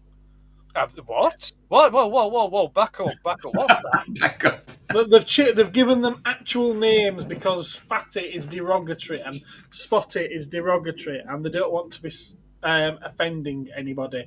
They've also introduced new characters like Indian characters, disabled characters, characters with scars. And yeah. So basically, it's like slag becoming slug. Yeah. Yeah. No. Just no. It does make you wonder whether or not those people that have implemented these changes within Beano actually understand the whole premise. So is Walter still a softie?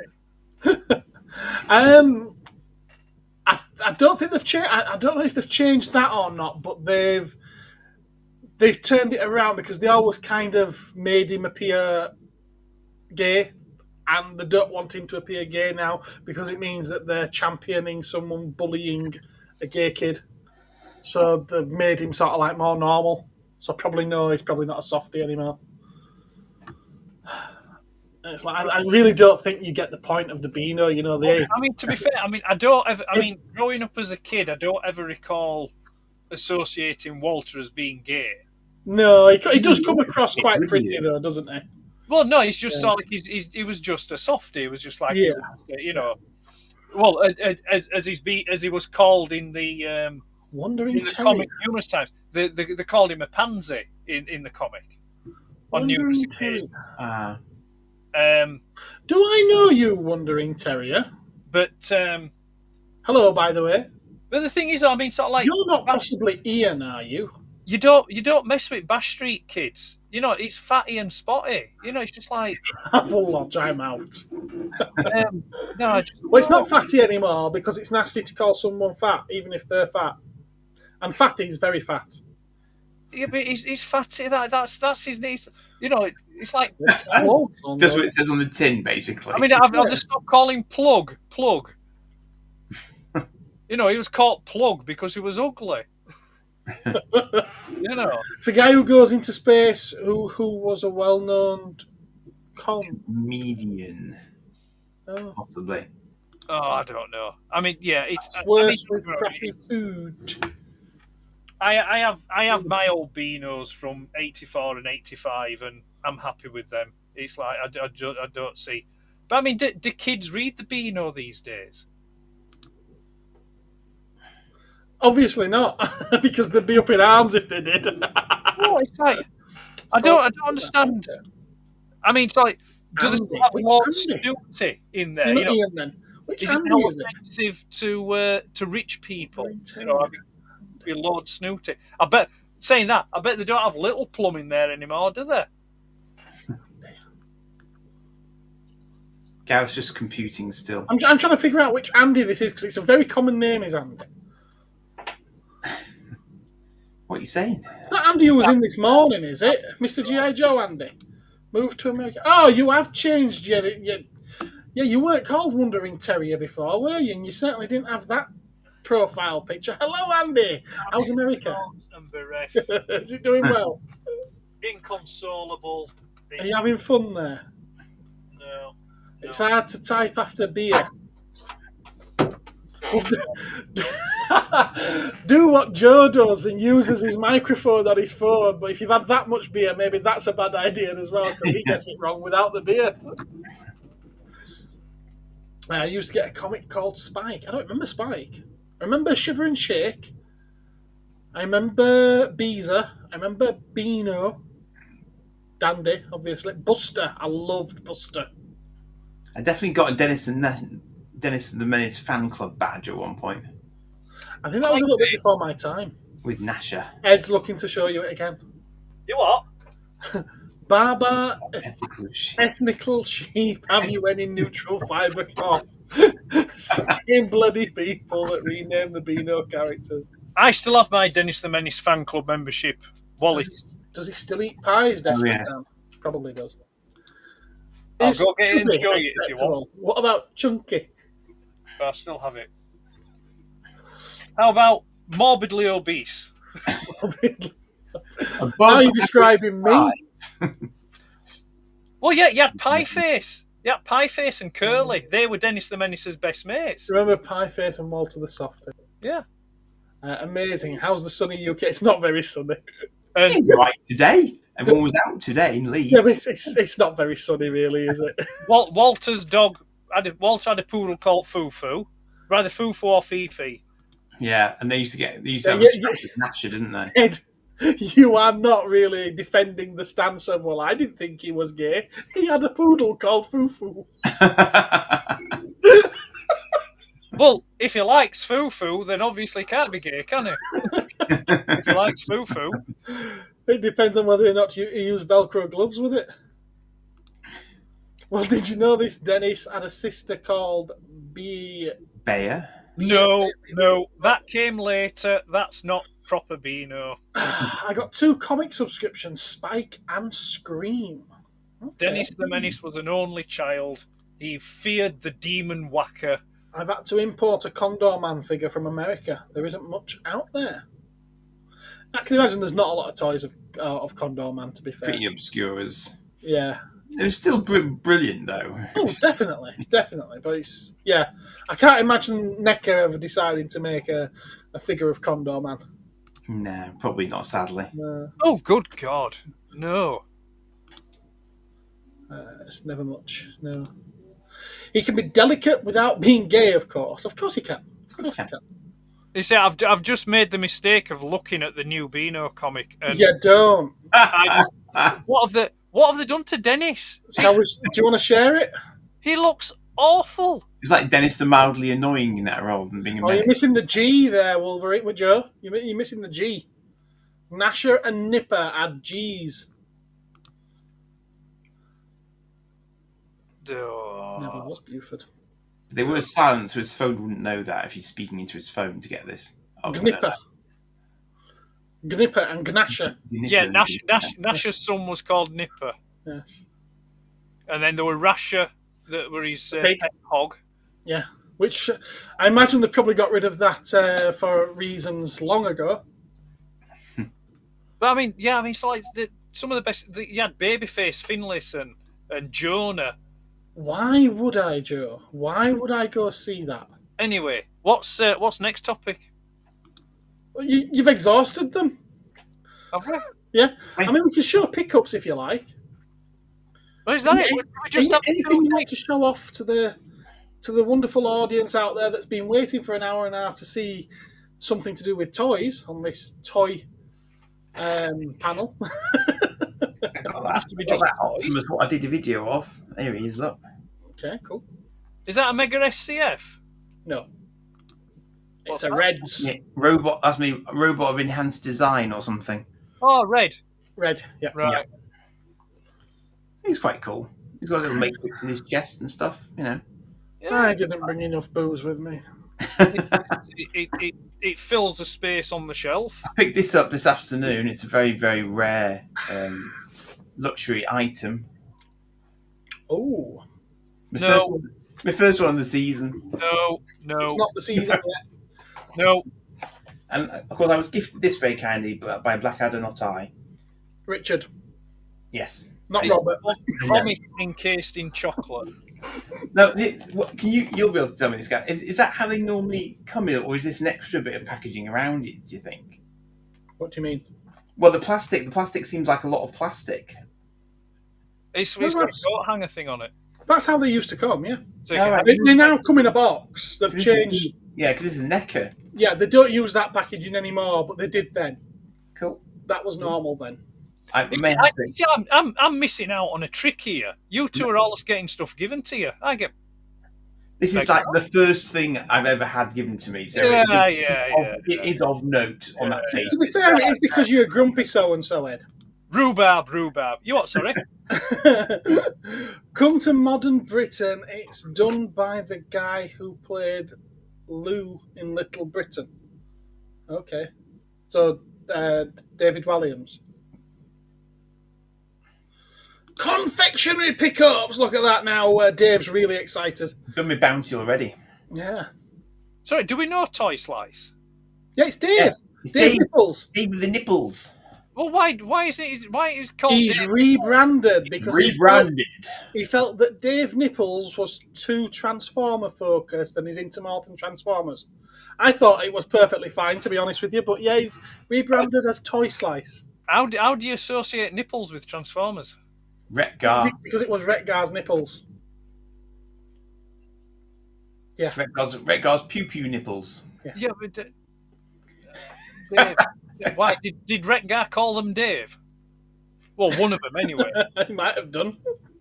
This is Dave. This is Frank. No, Dave and Rodney. No, it'd be Del and Rodney. One of them, Dave and Rodney. Yeah, I know. Yeah, Dave. Nice figure, Andy. Well, it's your name, isn't it? No, it's Rodney. Well, why do they call you Dave? Transformers Optimist Red. Okay. Right, well, Toy Slice. Right, okay then, Dave. Dave. I did say this right at the beginning when his first comment came on. Did you? Yeah, and I've been calling him Dave all the way through the And night. he said it on the WhatsApp and everything. Yeah, well, obviously. Yeah, but Ed doesn't pay attention, does he? We established that the other day. Why? Why? What didn't I pay attention to? in the Toy Collectors WhatsApp group, Dave let everyone know that he's now Toy Slice. Toy Slice. I don't read those. There's bloody many of them. You bet the hide that Gareth likes them. What? It's like a machine gun version of conversation. It's just like, it's like my phone's having a seizure. Do your teenagers not WhatsApp at you, because that's horrendous. Yeah. The toy groups are fine. They're nothing compared to teenagers. No, my children talk to me. Really, they only use their mouths when they communicate with you.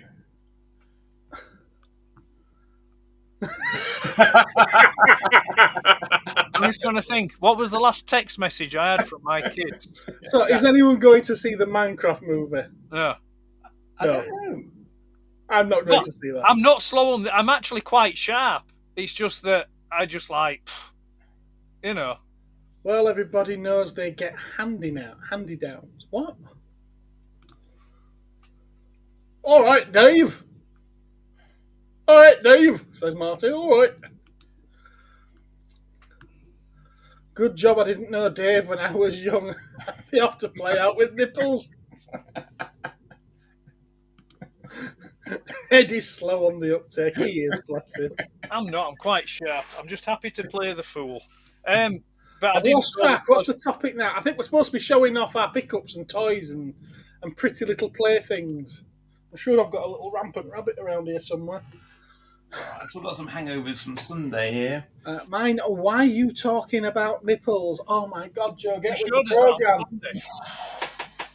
Right, Yeah, Joe, it's like, welcome to the Cosmic Council. Let me introduce you to Toy Slice, who was previously known as Dave Nipples. He's changed his name. You said that earlier on when we first started. You've been calling Dave all conversation. Yes, but I'm telling Joe now because he wasn't here when we first started. Who's Joe? This guy. That one. Oh, Logan. Hi, my name's Logan, but call me Joe. It's the least of what I've called him, I can tell you. It's like, what's your name? It's Kate. Kate, rather a strange name for a boy. It's short for Bob. Well, Bob. I used to know a girl called Mips. I'm not saying why. Yeah, she was quite cold. Quite cold. Chapel hat pegs. Football studs. Jumpers for goalposts. Marvellous, innit?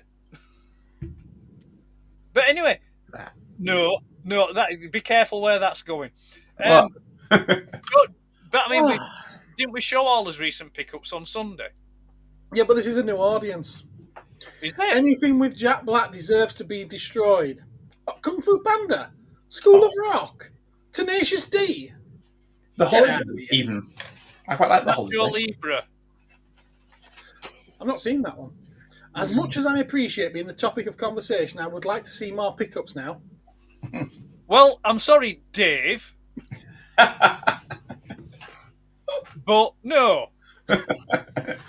Change name back. Stop being ashamed of your identity. Your nipples. So now basically I can't use my usual greeting with him in sort of like, how's your nipples? That's gone. That is out the window. I can't just say, oh, how's your slice? Slice of what? Slice of cake? Slice of macaroon? What? Even if it has got a caramelised bottom. Like the coconut. Yeah, with absolute minimal coconut content. The coconut content is that minimal. You can't even class it as a macaroon. And yet it's got more than a bounty. Yeah. What's the sense in that? There's no logic. The world's upside down. I work with someone called Henry, but his name is Dave. Yeah, I used to work with a guy called Henry. He was very quiet, although when... Oh, no, he was a vacuum cleaner. Right, yeah. Yeah. Push Henry around in the game store. I mean, well, actually, no. I was just thinking of alternatives for Dave then. It could be Dave Slice or Toy Nipples Oh, Where did that come from, Jumpy? Cocoa nipples. yeah. I think maybe his internet timed out or lagged or something. Dave's finding this hilarious. I've just dropped you a message, Dave, if you want to check it. Yeah, I think it should. I think it certainly should be. It's either Toy Nipples or Dave Slice. Dave Slice. You can ask how my nipples are anytime, Ed. Don't feel like you're losing out on his nipples. They're there whenever you want them. Hey dear. Who wants a slice of Dave's nipples? Yeah. Do you know why he's changed his name? Really, is because it was clashing with his OnlyFans account. That's why. Yeah, his OnlyFans. His children are getting older. That's why he's changed his name. Yeah. His OnlyFans is now called Nipple Slice.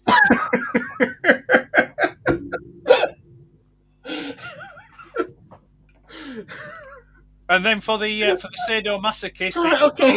So what have I got to show? I'm gonna move this on a little bit. I've got some lovely things to show.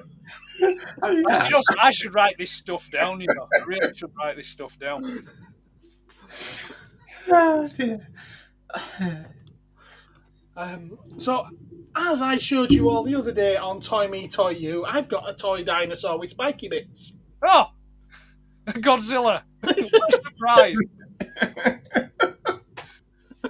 It's a CCP Godzilla. Yeah. Tune in this week for Godzilla. Says Mr. Transformers there. Spectrum! Yeah, that would have been more suitable. The Spectrum, yes. Another one. Now this is actually a gift off someone. Oh.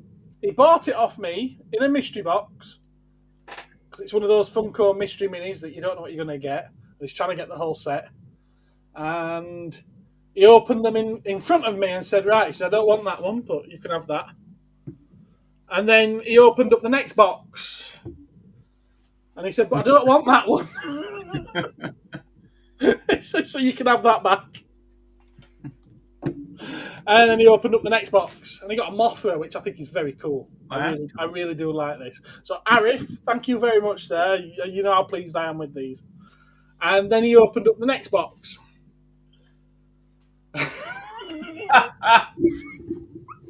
Beautiful. Yeah, I'm Don't ever do the lottery with him, will you? And that joke comes to an end now because he then got Rodan. Yeah, I'm starting to see the fatal flaw in blind boxers. Oh, yes, definitely. He got an Anguirus. Ah, that's cool. Which is quite cool. Yeah. He got Mecha Godzilla.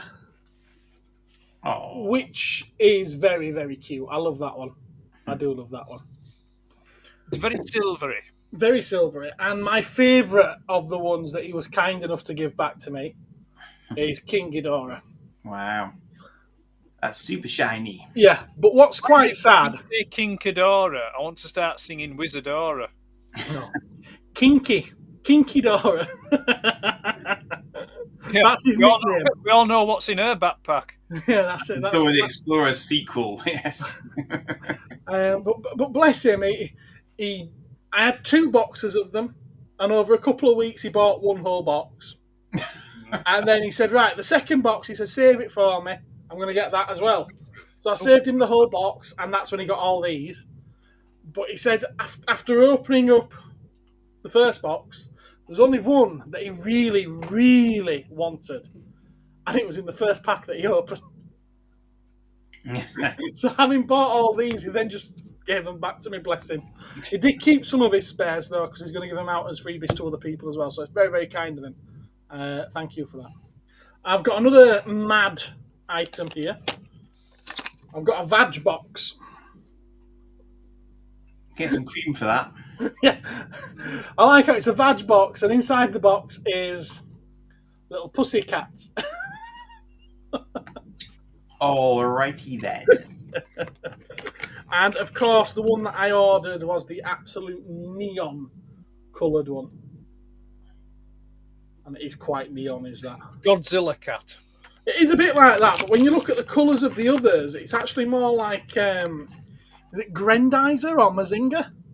Oh, yeah. Yeah, they're definitely channeling something, aren't they? Yeah, definitely. But I quite like that one. And I know, again, I showed this off on Toy Me, Toy You, but for those that weren't there, Dave Nips, otherwise known as the wonderful Toy Slice, sent me this as a get well soon card type thing instead, after I bust up my ankle. And it's an ambulance. Very, very clever, Dave. Love it. Thank you. That's all my pickup trip. Oh, no. What am I talking about? I got a vintage Doctor Who Dalek annual. Actually, it's not Doctor Who at all. It is Dalek. 1976 with some wonderful artwork in there from days gone by. Mm-hmm. I think this is my third copy of this one because I keep misplacing it. So there's that. It'd be like an old annual. It's very true. And then the other bits that's in that box are from the boxed box. Apart from this, which is something that turned up at the shop because this came in with a load of other stuff and I didn't think I could actually display this in the shop. So, comment in the live chat now if you want it sending to you for free.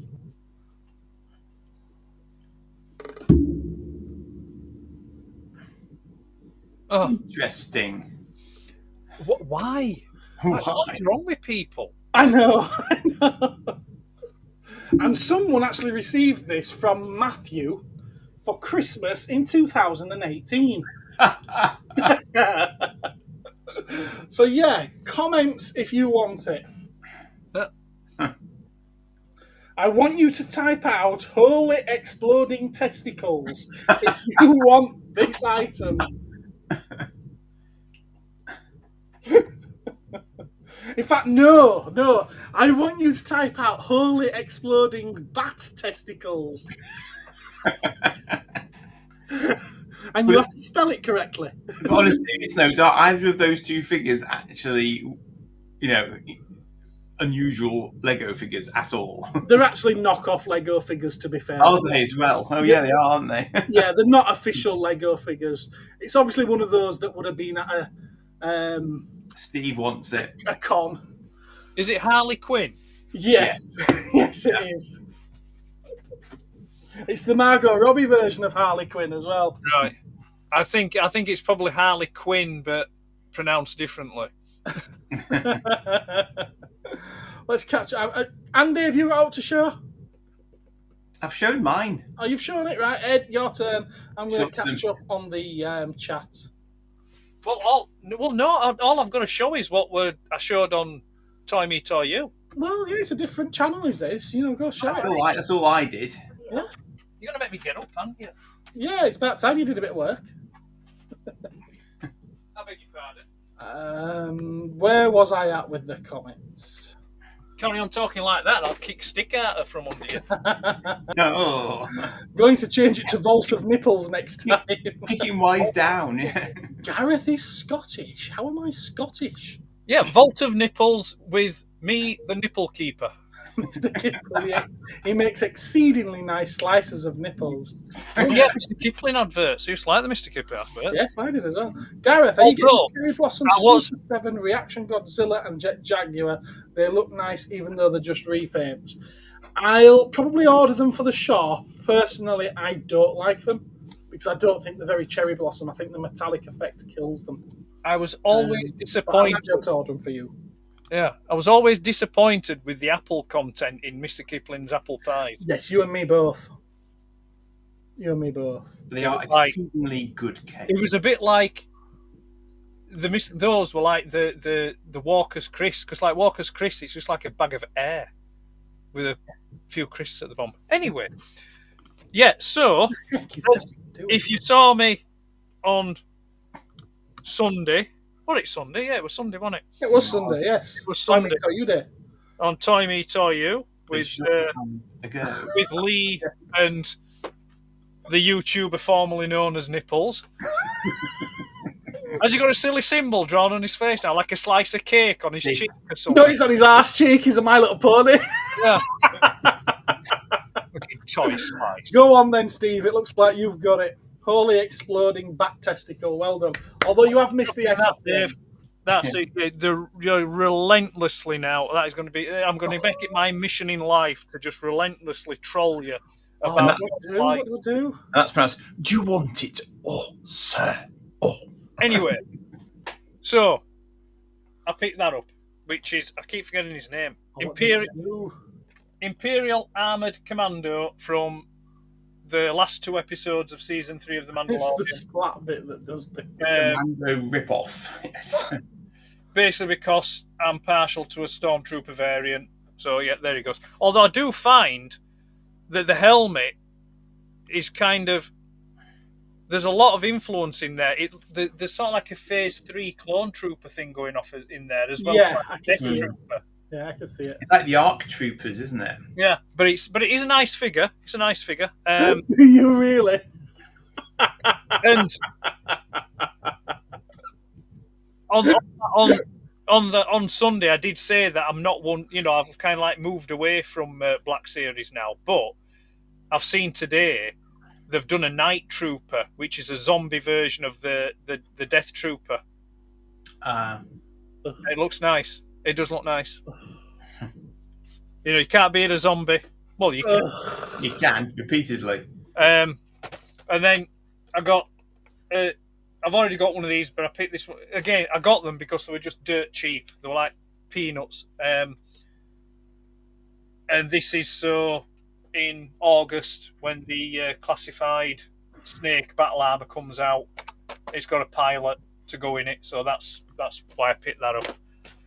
And then I picked up a Godzilla. Oh, sorry, Spectrum. Spectrum! Oh, yes. An issue 3. Issue 3 Spectrum from 1983. 48K memory. All working. All good to go. He's played Manic Miner on it. It was great. There you go. And that's it. That's my pickups. It's a bit thin on the ground, his pickups at the moment. There's a few pre-orders, but I'm not jumpy. I'm there Friday and Saturday. Nothing due to drop anytime soon, I'm afraid. Welcome back. Anything? No, it's not a C64 nipple. Steve, nice that. Oh, sorry. What's nice, Steve? The figures or the specky? Probably the specky. Yeah, the specky. I don't do Black Series, but zombie figure is cool. Yeah, it is. Yeah, Yeah. you only know it's a zombie because it says so in the packet. You know, it don't look like a zombie, does it? It's got a helmet. No, half the helmet's smashed off. So you see, I've given it a crack because that one particular one has a crack. I just thought that whole stuff was crap in the show, to be honest with you. it could have been done better. It's just... I don't get zombies in Star Wars anyway, to be fair. It's dark. It's daft. Well, I mean, if magic in it. if you're gonna have Witches of Dathomir and Yeah. you know magic and stuff like that, it's not. Dathomir witches. Then yeah. To be fair, that were a Clone Wars addition to the Witches of Dathomir. The original Witches of Dathomir did not have the ability to resurrect people. My mum called. I was talking to her. Okay, it seems to be a thing that goes round. Is that we've all got a crack, Gareth.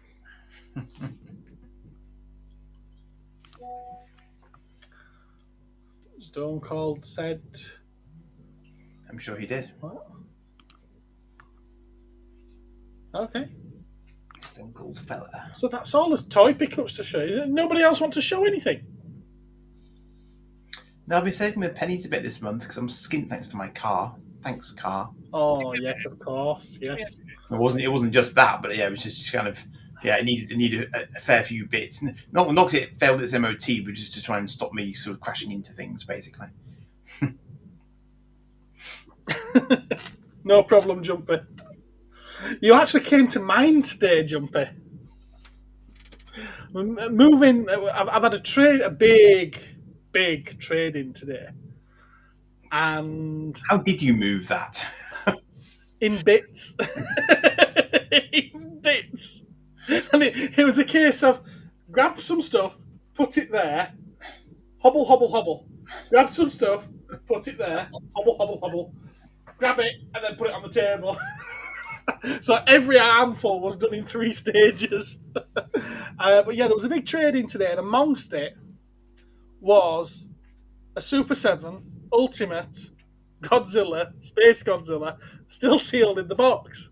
Nice. And we're currently tidying up behind the counter. And on the floor, behind the counter, next to my till, is a great big box. And in that box is a Super 7 Ultimate Space Godzilla that Jumpy ordered many months ago and arrived many months ago, and he hasn't been yet to collect it. And I was like, you know what? I could have just not ordered it for him and let him have this one that's been traded in. And you'd have got it cheaper probably as well. You might want a spare. You never know. Might want a spare. If you do want a spare, it comes with the alternate head as well, which the guy who traded it in actually orders direct from Super 7. So he ordered that, and he ordered the Mogwira, or however you pronounce that. And when you ordered both of those items in the wave, you get an extra head for 2 on a blister card, firing out energy or whatever. Right. And they come separately. It's weird because they come separately packed on a blister, but that one blister is for 2 figures. So if you sell them, it's like, what do you do with this blister card? Right. It's really weird. So if you decide you want both, I've got the extras. Joe, nobody's got a patch on you, mate. Was going to be my response to that as well. You asked for that one. Ricochet straight back at you. Did I mention I finally got my diecast Evil Knievel Stratocycle? You may have mentioned it in passing. Excellent. We have Oh, no, not more stuff. as well. Seriously, you won't believe it, mate. In fact, Jump It, you are on WhatsApp, aren't you? You need to drop me your number and I'll add you to the Toy Collectors group. It's a good bit of fun there. No. And you can always leave it if you decide you want to. Yes, that's what I wanted to sort out payment for. I thought it might be. I went to have a look to see if the auto could show, but I can't think of it. No? Oh, No. okay. Fair enough. It's like... I'll just grab something random and I'll just show it. Here's my Conquer collection. Randomly. Here's my baseball cap. Where's up on big? So here we go. The world's smallest working Atari. There we go. Oh, Wonderful. Atari Tiny Arcade. Yep. It's got like a little Atari console here, joystick, and a little TV. I think it's probably about 1.5 inches, 2-inch screen, and it does play. It's got. Hang on a minute. Get me readers on. Centipede, Pong, Missile Command, Breakout, Asteroids, Combat, Warlords, Millipede, and Tempest. Oh, and it's also got bonus Pac-Man on there. So yeah, As opposed to Pac-Man. yeah, Pac-Man. So yeah, There's Pac-Man on the front. Does it work on the little TV, Ed? it does. Yeah. That little TV works. It's a little working TV. So it's like an Atari Game Boy, basically. I don't know. I've never played an Atari Game Boy. That's what it looks like when you've got it all out set up. You know, so you can Separate. Right, I'm with control it using the joystick. You select your game here with a little mini console, and then it comes up on the screen here. The thing is, though, the versions of the games that are on this are the actual arcade versions. It's not the Atari console versions. Oh, right, okay. Yeah. So, Interesting. Mm. And yes, Steve, I believe that he does. Ed, whilst talking Spectrum, do you have Airwolf for it? Just bear with me a moment. And he's now going to go and have a look for that as well. Yep. It's under A. That's cool, says Jumpy. Or possibly H for helicopters. I got a Barago 118 scale Lamborghini Sian F. Oh, yes, that was nice, that. 37 in green. I had Barago stuff as a little kid, but I could never remember the brand until Ed jogged my memory on a previous council. He has his uses, and so do we all. Richard! Andy's just been showing what he got from you, and he was very pleased with it. That's close. Hello, Richard. How are you? It's here, look. Yes. Yeah, thank He's you. very, very happy. I'm very, very happy. I will be unboxing this at some point. I think it would be rude not to, quite frankly. And we look forward to the unboxing video. Indeed. I must have watched this clip on YouTube so many times. Talk activated. Is it a new Jurassic Park film that you've been to see, Richard, or is it sort of like some kind of re-release of the old one? That's a good question. I liked Airwolf for the Spectrum. So, they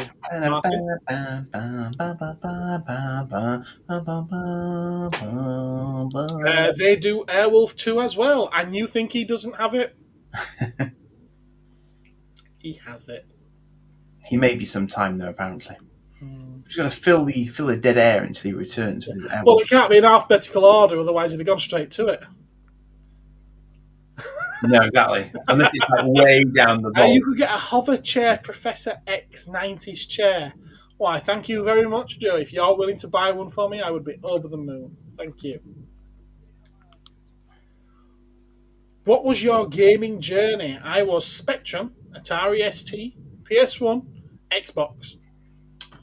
I was BBC 32K B, BBC Master 128K with a Kumana disk drive, external, of course. And that was a 5.25 inch disk drive. Thank you very much. And then I was Amiga 500, then Amiga 1200, and Amiga 1200 with a graphics card with a floating point unit for doing very early 3D rendering using Imagine, and then I went PC. Okay, mine was Atari 2600, Commodore VIC-20, which I didn't have a clue what I was doing with. Excellent. Sega Master System 2, Sega Mega Drive, probably a 2, Nintendo 64, which I also had, but much later. yeah. Yes. PlayStation, which I was incredibly disappointed in because everyone said it was better than the Nintendo 64 and wasn't. GameCube, PS2, Xbox, and then what came next? Wii, Xbox 360, PS3, which I had for a week and got rid of it. Ouch. In fact, Ed ended up with my PS2, and he's still got it. And it's in excellent shape. What was next? Xbox 360. So then it would have been the Xbox One. Yeah, got one of those. Yeah, an Xbox, a PS4, Nintendo Switch. Yeah. And I think I've got a PS5, but I don't use it. Yeah, there we go. Nice. I might have one or two. You know, like Ed's got loads and loads of different Spectrums. Has he? Yeah, I might have loads of different switches. Do you want to pick it up then for the game? Go on then. I'll put you back on there. Go on. Here you go, Steve. There you go, Airwolf. Soak it up. In the arcade versions. And just to balance it out, Blue Thunder. Ah, right. Okay. You did mention Airwolf 2. No, I don't have Airwolf 2. Oh, I was wrong. No, I don't have Airwolf 2 because I didn't particularly like it, so I don't have it. What was the question? Your console journey or something. Yes, your console journeys. Right. First was Holdback 89 Batmobile. My first one was a Philips. Adam, hello. Yeah, it was a Philips G7000, which I believe in America you would know it as a Magnavox. Oh, nice. So yeah, Philips G7000. I then had Atari VCS. Then it was ZX Spectrum 48K. Then it was ZX Spectrum plus 2, 128K plus 2. Then it was Atari ST 520 FM. Then it was a PlayStation. Then it was a GameCube. Then it was a PS2. Then it was an Xbox 360. And then an Xbox One. And then it was back to Spectrum again. Of course. Because, as you all know, and I make no bones about it, the best computer game ever is Manic Miner. Still the best game now, even now. You are entirely welcome to your incorrect opinion. No, because there are good games now, but I don't think they're no longer games because there's no what's the word I'm looking for? Like old video games like that. It was a case of 3 lives and then that's it. Where now there's no consequence. You can just restart or you can rewind, or you could just respawn. There's no sort of like imperative to improve yourself or get better at the game. It does annoy me when my child rewinds time when he's just crashed. Yeah, I'm guessing you've not played Crossy Road. Why on earth would I want to play Crossy Road? I'm not a 12-year-old girl. Well, essentially, it's just Frogger. Yeah, well, I'll but play in Frogger, you get 3 lives and then you're out. Yeah. In Crossy Road, you get 1. Right. And? Good. And you're out. And you have to get better and better at it to be able to progress at all. Right. And so that's a essentially problem because... That's essentially... Well, it's not a problem, but it's essentially what I'd say games don't do now. And it's a current game. But That's probably the exception to the rule. I think the majority of console games is to what I'm referring to isn't that. You're talking to your stuff like, your like your Fortnites, your GTAs, whatever game, like Ghost of Tsushima and all stuff like that. You've got respawn points, you've got save points, which on the old games you didn't have those. You had to. So like Manic Miner, if you got halfway through the game and lost your lives, you went back to the beginning and you started again. But there are games though where you can choose not to have that happen. remember when I was in my sort of brief Minecraft phase, I remember once I sort of died in fire and all my inventory got lost and that was it. That was gone. That was a bitter, bitter pill to swallow because there was no coming back from that. Yeah. Minecraft's just computer Lego, isn't it? Yeah. Yeah, but it's got a little bit of the thing with Minecraft is I like the logical progression in it. So you get wood and then you get stone and then and you sort of build up and it's logical like that. I quite like it like that. It's like that. Airwolf is probably one of the hardest games ever released on the Spectrum. It was absolutely rock hard, yeah, and it was pixel perfect, movement on the sprite in there. So it was just really... I never completed that game as a kid, yeah? I didn't complete that game until adulthood, and then I used a poke to be able to complete it, because it was just that damn hard. I just find it amusing that you're essentially arguing that save points stop a game from being a game. Well, no, what I'm saying... I'm not saying it stops it from being a game. I'm saying that it removes... It removes the element of consequence, yeah? Because there's no, it's like you have a save point, you can save and just pick up from that point. Whereas like a proper video game, arcade game, you get your 3 lives and that's it. Yeah, because they want you to keep putting another coin in. That's the whole point. It's designed to make you spend money. Yeah, but not games like this. We're talking about consoles. We're not talking about arcade games. No, but you are the one who just mentioned arcade games and their versions of arcade games. Yeah, which you get 3 lives on. Yeah. But Yeah, they're we're there talking to about emulate. consoles. The whole point of console Right, gaming yes, then was you're to right, emulate you're what was in the arcades. You're right. I'm wrong. Okay, fair enough.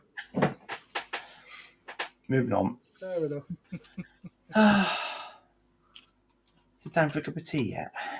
Possibly. We'll have it. Sakib says Spectrum. Everyone's been putting in with their console journeys, by the way. It's been great. Spectrum, Commodore 64, Master System, PS1. Daily Thompson's Decathlon. It were on Spectrum, Commodore. Infamous. Some do, Richard. Yes, some certainly do. Mm. Not all. I don't tend to play those games where you have to buy loot crates or anything, though. No. I tend to just play games that have a story mode. It's just a story that I want to progress. The thing that seems that I find, having watched some videos, not having played them, but things like Arkham Asylum, are they not just sort of games on rails in the sense that it's all very sort of predefined what you do and stuff, and there doesn't seem to be a lot of sort of, it just seems to be button mashing. I don't know. Well, Arkham Asylum, Arkham Asylum is a good game. Yeah. Hello! How are you doing, sir? But it's the. You've missed 2 hours and 10 minutes. I'm not covering all that. Go back. It's one of those games where it's like it professes to be an open world game, but it's not. It's still, there is still confinement and containment. There is still certain areas you can and can't go to. Right. Daily Thompson's Decathlon. The original button basher. But it's like, it's like, so you're still confined within the game parameters of it. There is a lot of there's puzzle solving aspects to it and that as well. But again, it's another game where there's no sort of like consequence to it. If you lose a fight, you just respawn, or you get killed and you just respawn to wherever you were, kind of thing. It doesn't send you back to the beginning, so you've got to redo it all again, kind of thing. So again, your problem is that it has save points. No, it's not. No, it's not so much save points, and it's not. I don't have a problem with it. I'm just saying that older video games, in my opinion, this wasn't a thing. Were better because you had to get better at playing the game to progress. Where now you don't have to be good at the game to progress. You can just go through the game and do the minimal amount because you can just respawn whenever you get killed. But if you don't get better, then you're not going to progress. You're just going to keep failing and failing and failing unless you get better at it. No, because then how do you explain people who do these speed runs through games? You're not getting better at the game. You're just doing. That's completely different than from being able to save your progress. No, but it's still a point that you can get killed and just carry on from where you were killed, and you're not playing the game. There's no consequence. Speed runs usually don't include kills in them. The whole point of a speed run is to do it before you die. Well, it's to do it in the minimum amount of time, yeah, and obviously respawning takes time. Yeah. So the whole point of a speed run is to take advantage of glitches that are built into the game. Yeah. So again, you're not playing the game. There's no consequence to it. There's no sort of real. I think arguing that games aren't difficult anymore because speedrunners do speedruns, they're not even playing the game. No, they're actually. I'm not arguing it. They're trying to find a way of not playing the game in order to get to the end as quick as possible. That one, yes, that they're trying to avoid conflict basically to get through it. Yeah. That's an entirely different thing, is that? It's actually a completely different game mode, in effect. Yeah, and the speedrunners doing speedruns of games from the 80s anyway. Because one of the big ones that they do speedruns of is Mario. Mario. The first Mario game. Right. But again, I suppose on that, you lose your life, you're sent back to the beginning, or at least, Mario, you get sent back to the beginning of that particular level if you lose a life. Do you not keep headbutting blocks to get more lives, though? Do you not keep headbutting blocks to get more lives? Oh yeah, you can get more lives by headbutting a block. Yeah. Yeah. Cool. Yes, it is. That is exactly what I said, Mark, but apparently I was wrong. Now it's more like £2. No one said you were wrong. You just sort of like I'd discussed about arcade ports. We were talking about consoles and games on the microcomputers and consoles, not arcade games. It's isolation. Yeah, the argument, well, not the argument, but the point I put against that, though, was that obviously the whole point of those games in the arcade was to make you put money in order to continue. Mm-hmm. That was the whole point. You know, before you count down from 10, it's 0, put another quarter in or put another 20p in order to continue. Mm-hmm. And originally you get 3 lives, like you said. And the home console were to try and emulate those arcade games. So obviously you would still only get the 3 lives because they're trying to emulate that. But then they also came out with all the cheat codes that you could put in them as well. Yeah. Which that's always been a thing, hasn't it? Yeah, pokes and peaks and things like that. Yeah, you could put those always in. Been a thing. Yeah. The thing is, a lot of people want the challenge that means you only get the 3 lives to start with, and they feel they haven't completed the game unless they've completed it with the set rules of the game. So, but what and to be honest as well, there's a couple of games that I've got really caught up in the past, where in order to get that gold medal or the highest achievement score or whatever, which there was a point when everyone chased achievements, particularly when Xbox 360 started implementing it. Where you would have to do it within those 3 lives that they gave you. And you had to do it without respawning, or you had to do it and collect certain medals from, or certain pickups from way out of the path that it would normally take you, and still do it within a certain time. So I think they've still kept that really competitive aspect in there and keeping it difficult. If you want to get that thing, if you just want to progress and tell the story, then yeah, there's easier options. But then again, that's only like having easy, medium, and hard. But that's the thing. I think the base point I was trying to make was that back in the day, if you wanted to complete a game, you had to be good at playing. You had to be good to be able to play and complete it. You know, you had to improve your skill level at playing that game to be able to complete it. Where games now, you don't. You know, games now are comparatively easier to play than what games were back in the day, and that's because you want to encourage more people to play them and buy them. Yeah, and it's like, you know, like I say, because you didn't have your save points, you had your 3 lives, you had, you know, to be able to progress. And you know, like I say, so modern games now, because of save points, respawns, or effectively infinite lives are just built into games now. The thing is, though, I think it's more down to the memory of the console. Well, I was saying, I mean, it's part of that. Well, I also think, though, it's also the sheer amount of time it would actually take to play the game end to end if you couldn't save it. Yeah, I mean, you know, you're arguing that when you're using Manic Miner. How many levels has Manic Miner got? There's 20. 20. And if you were to play that without dying, how long is it going to take? If you didn't die, if you had a good run and you could play it through and you didn't die, you could probably complete it in maybe 15-20 minutes. Yeah, as opposed to these 120 hours, 200-hour games now. Mm-hmm. You can't do that with just 3 lives and hope you don't die.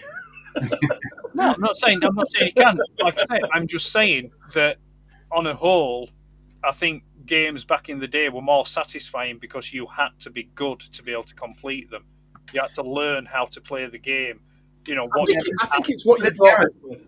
But as Gareth says, I think you must still need some level of skill to be able to move to the next save point. Well, no, I'll give an example. I mean, it's an older example, but I think it's a relevant one. Resident Evil 4. Depending on how you play if you play Resident Evil 4 in a particular way, it will give you more pickups to help you to be able to complete it or to get further in the game. Yeah. So, like the game itself, the way that it's programmed, it recognises sort of like a play style. Right. Well, that's fair. That's fair dues. I mean, that's the choice of the game designer to do that, isn't Wow. it? So.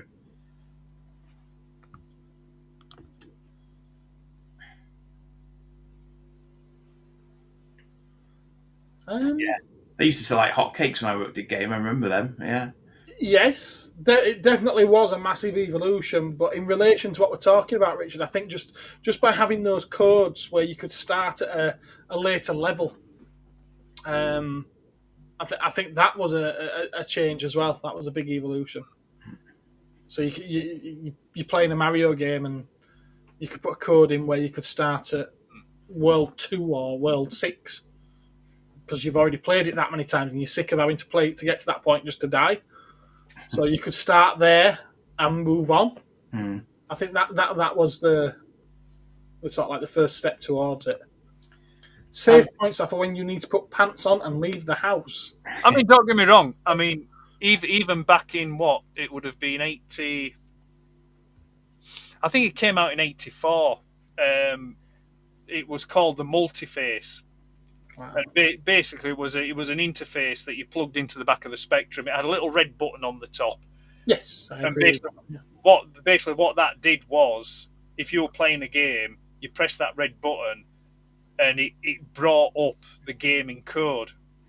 And then what you could do is you could change, put in infinite lives, or put in if you wanted to start at particular levels and things like that. That was, using the term, a game changer for game. Remember those actually? Yeah. However, that was the kind of thing. It was an expensive piece of kit to have that not everybody could afford to have and use. Yeah, and breaking into games that you were loading up sometimes was a very hit and miss affair, but it could be done.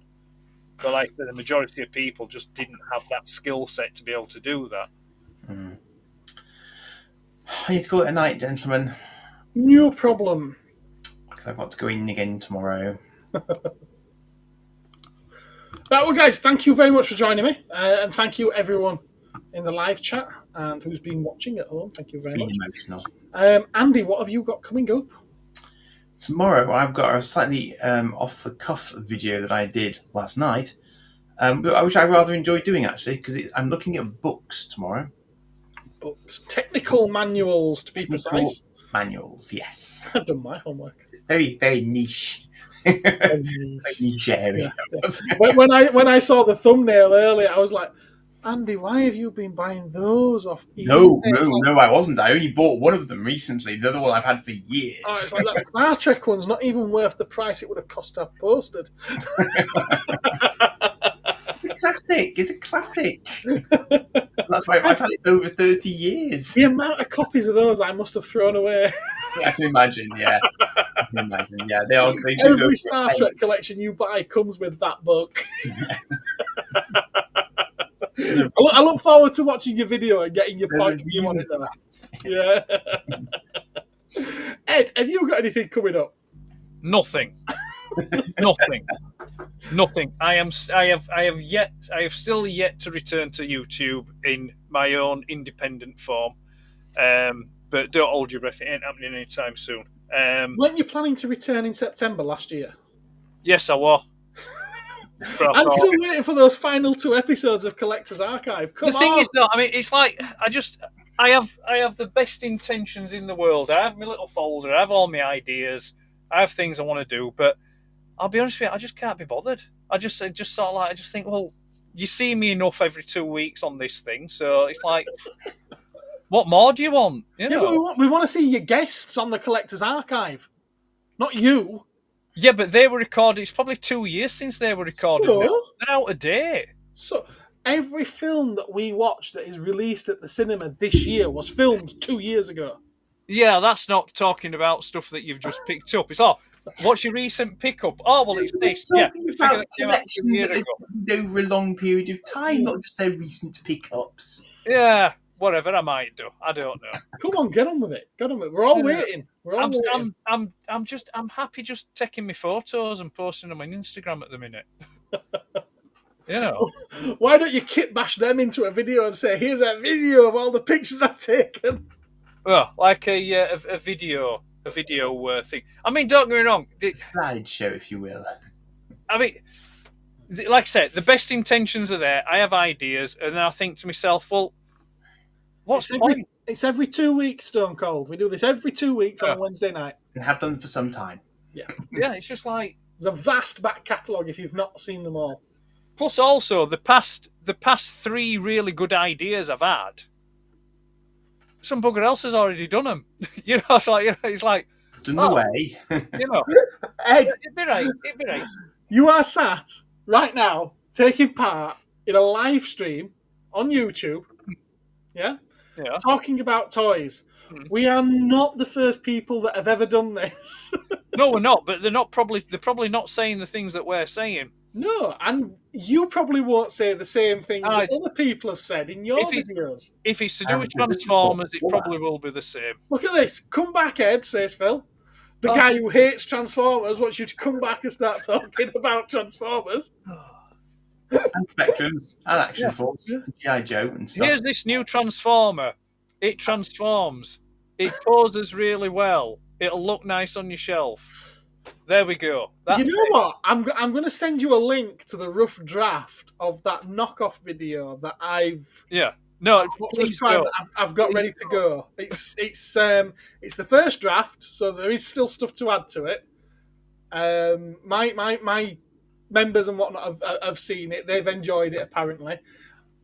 Obviously, I'm not the first person on YouTube to talk about a Transformers Optimus Prime figure that's a knockoff. Yeah? But I still think that I've probably brought something of myself to that. He's brought Gareth to the party. Yeah, exactly. So I'm going to send it and see what you think to it. Yes, that's it. Nipple slice. We need more discussions on coconut ratios. That's going to be my next. That will be my return video. I brought a bounty to the chat. What more do you want? It's like 3.3k on YouTube now. Not really. What? You've got 3,300 subscribers.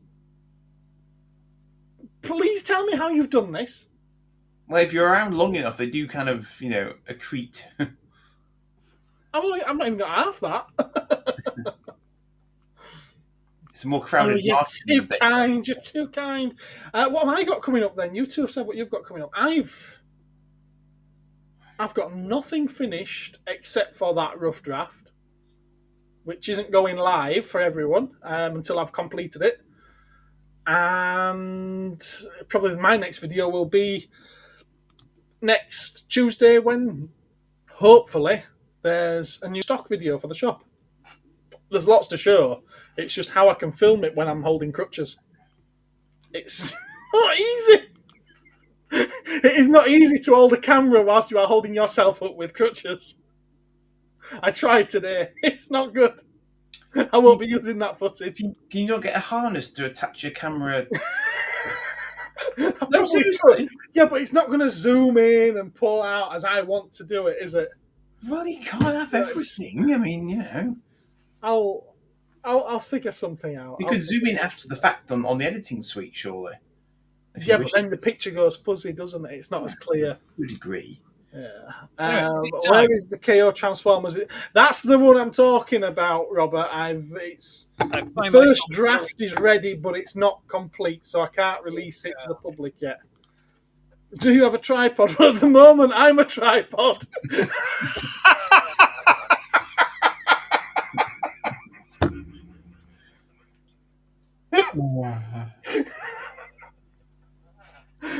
Penis-mounted GoPro.